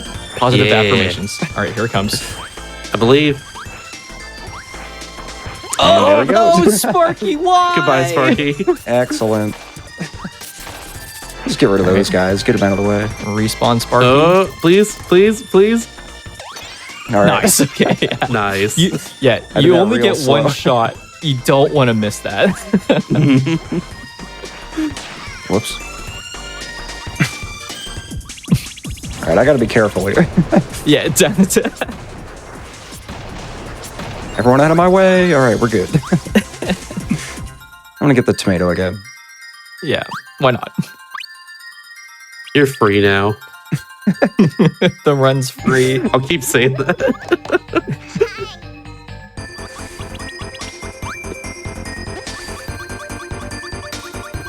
Here's a fan favorite level right here, the mall. This is like most of Forgotten Land is themed after this level. Oh yeah. We love a lava mall. Just imagine this level, but more green and falling apart. Yeah. More apocalyptic, if you will, than it already is in this game, of course. As though it was forgotten or something. Whoa. You can't just say that. And if you look around for these shards, maybe you'll make a discovery.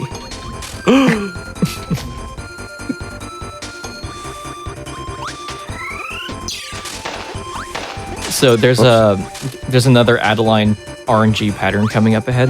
There's a room where Adeline will draw 3 fruits on the wall. And basically, we manipulate that to be the 3 fruits closest to Kirby so that you don't have to go to the other end of the room and then backtrack to get the crystal and then leave the room. But we're off manipulation. Anything could happen. It's a mystery. You know what? You had too good of luck for too long. You're getting the 3 most right fruits, you know? The ones past the shard. That wouldn't surprise me. I feel like that's way too common in Manipulists Run. It really feels like it. Never the 3 on the left. It's always the 3 on the right. Yeah. So the fruits that we don't want to see are the grape, the lemon, and the orange. Those are the 3 colors on the right. Let's see what. I mean, now Curtis I gets. do want to see them. Just cause. All right, lemon. Lemon. There it is. Okay, brown. Chestnut. Had to remember. And It's a yellow, cherry. brown, red. Okay, That's not too whoops. bad. Yeah. No orange. We take those. What is the brown one, anyways? Chestnut, right? Like you said. Oh yeah, it's a chestnut. I thought it was like an acorn. It's so strange because like the rest of those are fruit except for that one.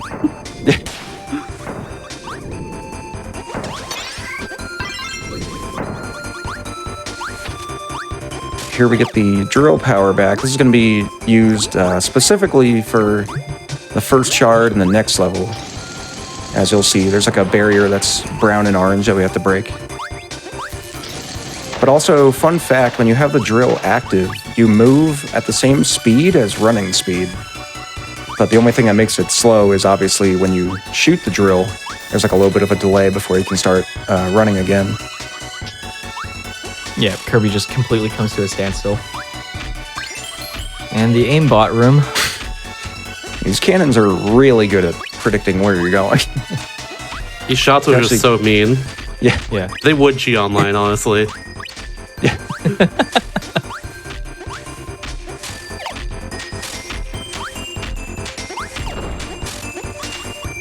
All right, cool.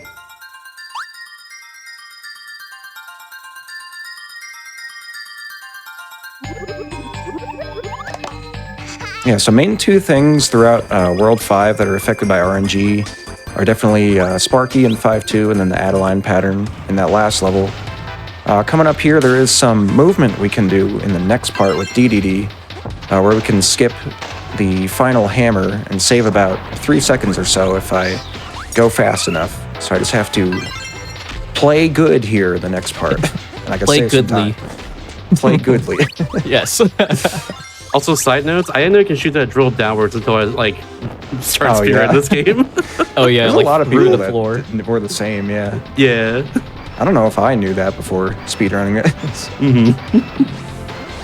All right, so like Curtis mentioned, this conveyor belt is moving along the floor, and it will speed up as he goes through the room. So he needs to continually short hop so that he can make the earliest cycle for these hammers.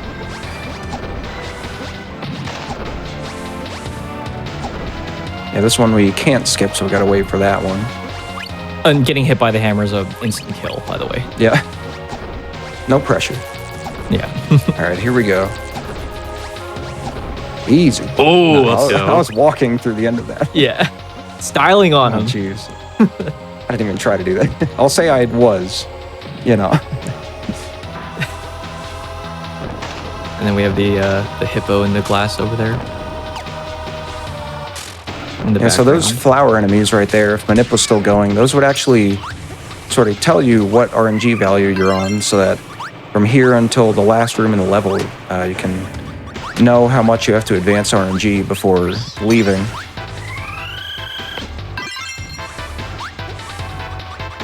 And then this mini boss, it's actually faster to get hits while damage boosting off of him. So we sort of do it just like that and then get the final hit, or the final So 2 hits with the clean. power combo.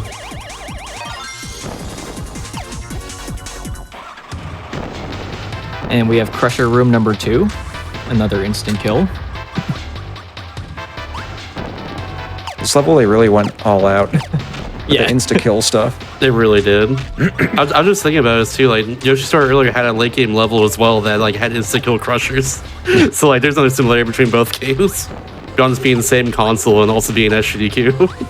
And then Yeah. really weird switch quirk here. So when I leave this level, you're going to hear the audio cut out for a second. It's something that seems to happen when you go through that door the first time during a play session, but then after that, if you reset the game, like right here, the audio cuts out for a sec. That's so weird. But you know, if you keep resetting the game and you're still within the same play session, that actually doesn't happen, which is really strange. I don't know what that could be a problem with. Take it this final shard here. This is Crusher Room number 3, by the way. Oh, yep. These things will insta-kill you as well if you, whoops. That is not the combo I want. Pop quiz. What's fire and electric? Static. We'll leave that to chat.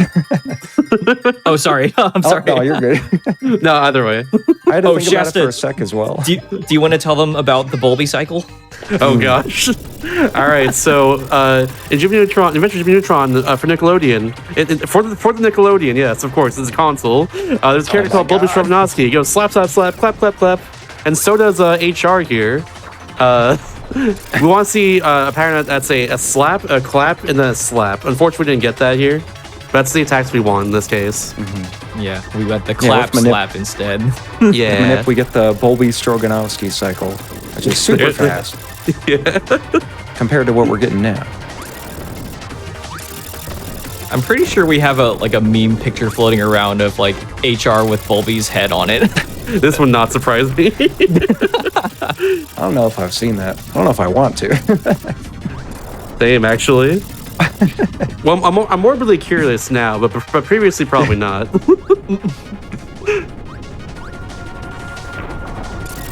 And then another thing related to Manip, so every time the platforms on the ground fall, like in the background there, that actually advances RNG twice. So this is another fight similar to Acro, where you sort of have to get out as quickly as you can, otherwise you're going to mess something up. Overall, Manipless, that wasn't a bad HR. That was actually I've pretty seen good. worse. I've gotten 15 cycle burst phases before. Whew. Love the continuous lasers over and over again. My favorite. Yeah. Love those missiles. Oh, baby. Laser. Here we have 6-1. It's the DLC level because it looks identical to 1-1 with all the enemy placement. Just, palette swapped. And the layout too, as well. It's like pretty much exact same, but just different colors. Yeah. Yep. Same music as well. Different boss though. Different mini boss. Yep. That's how they trick you. This is a fresh, brand new level, we promise. That's probably spoken by a HAL Labs employee at some point. By John Hal himself. John Hal. Whoops. By Hal Thank you, Laboratory. Sparky. That's full name.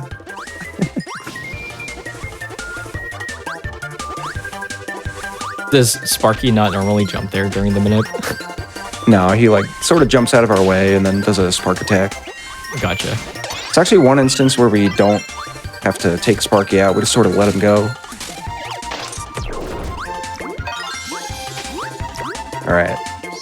Nice quick level there. Gotta get rid of the power before we leave. And then we gotta come back to get electric for the first shard on this next level here.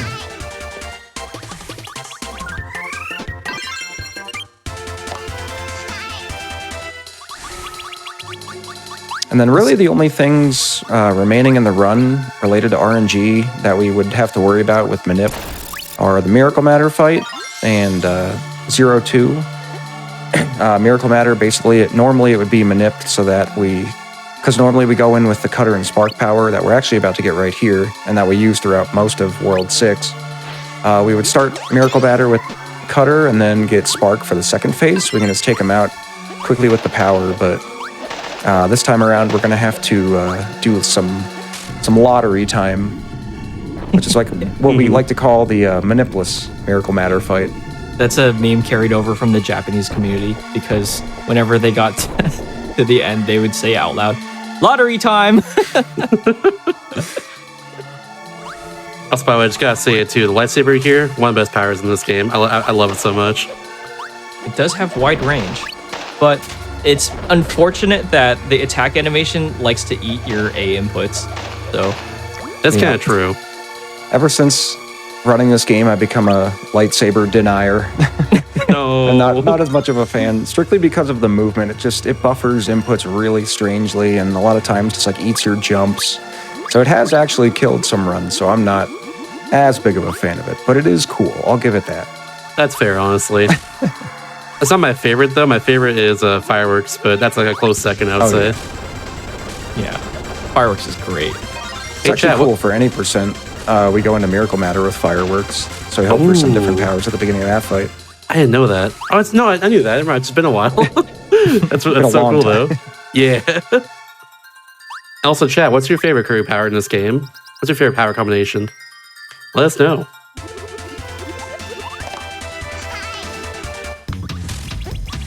Best song, by the way.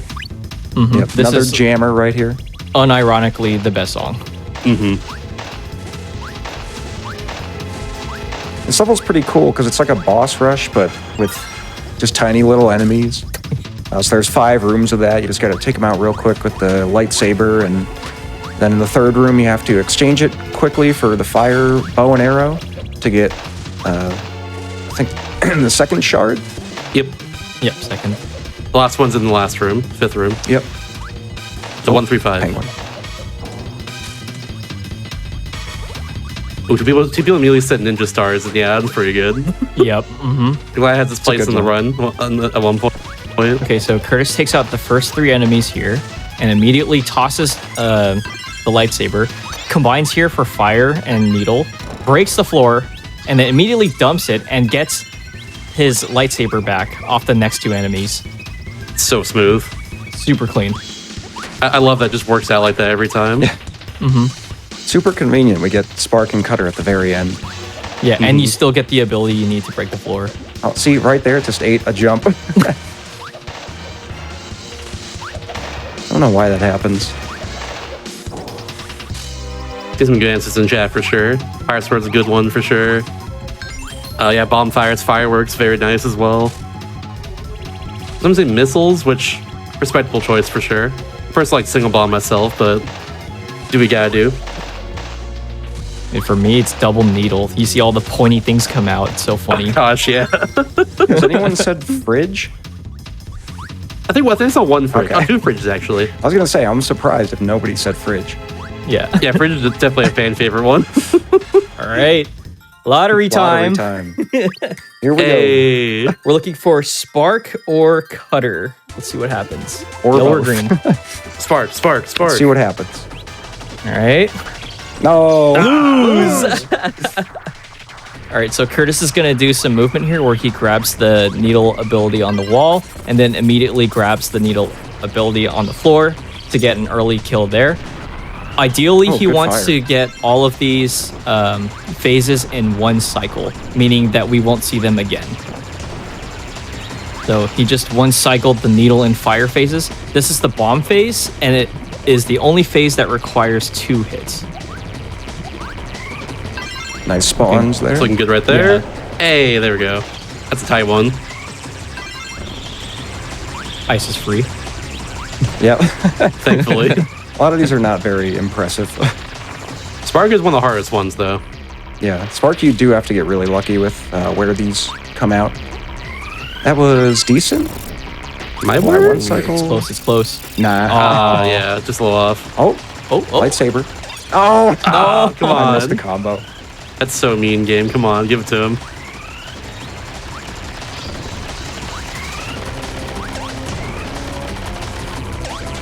All right, a couple more. We got to finish off this and then Stone. Stone, yeah. What are these spawns? Wow, that was awful. Sheesh. Let's see if I can get the quick movement here. Maybe. Nope. Nope. And that was the any percent final boss.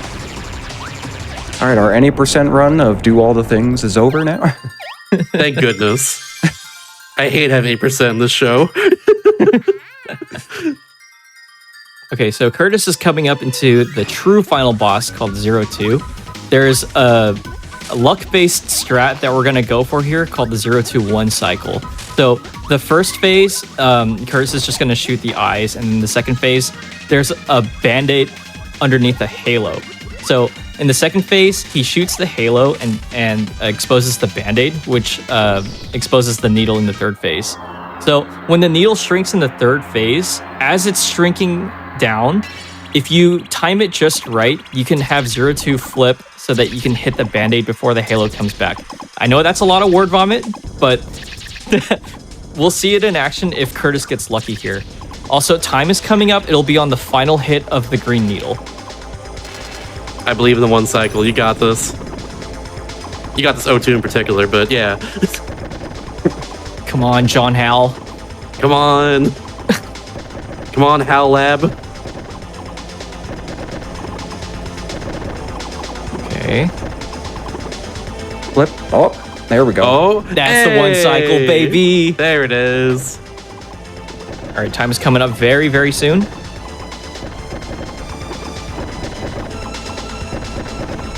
And time. Nice. All right.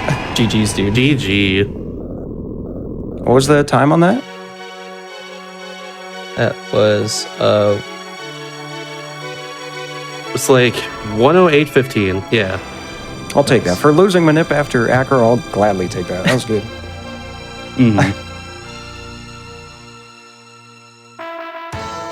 So any shout-outs to give towards the end of the run right here? Hey, where can people follow you, for instance? People can follow me at twitch.tv/Curtissimo41.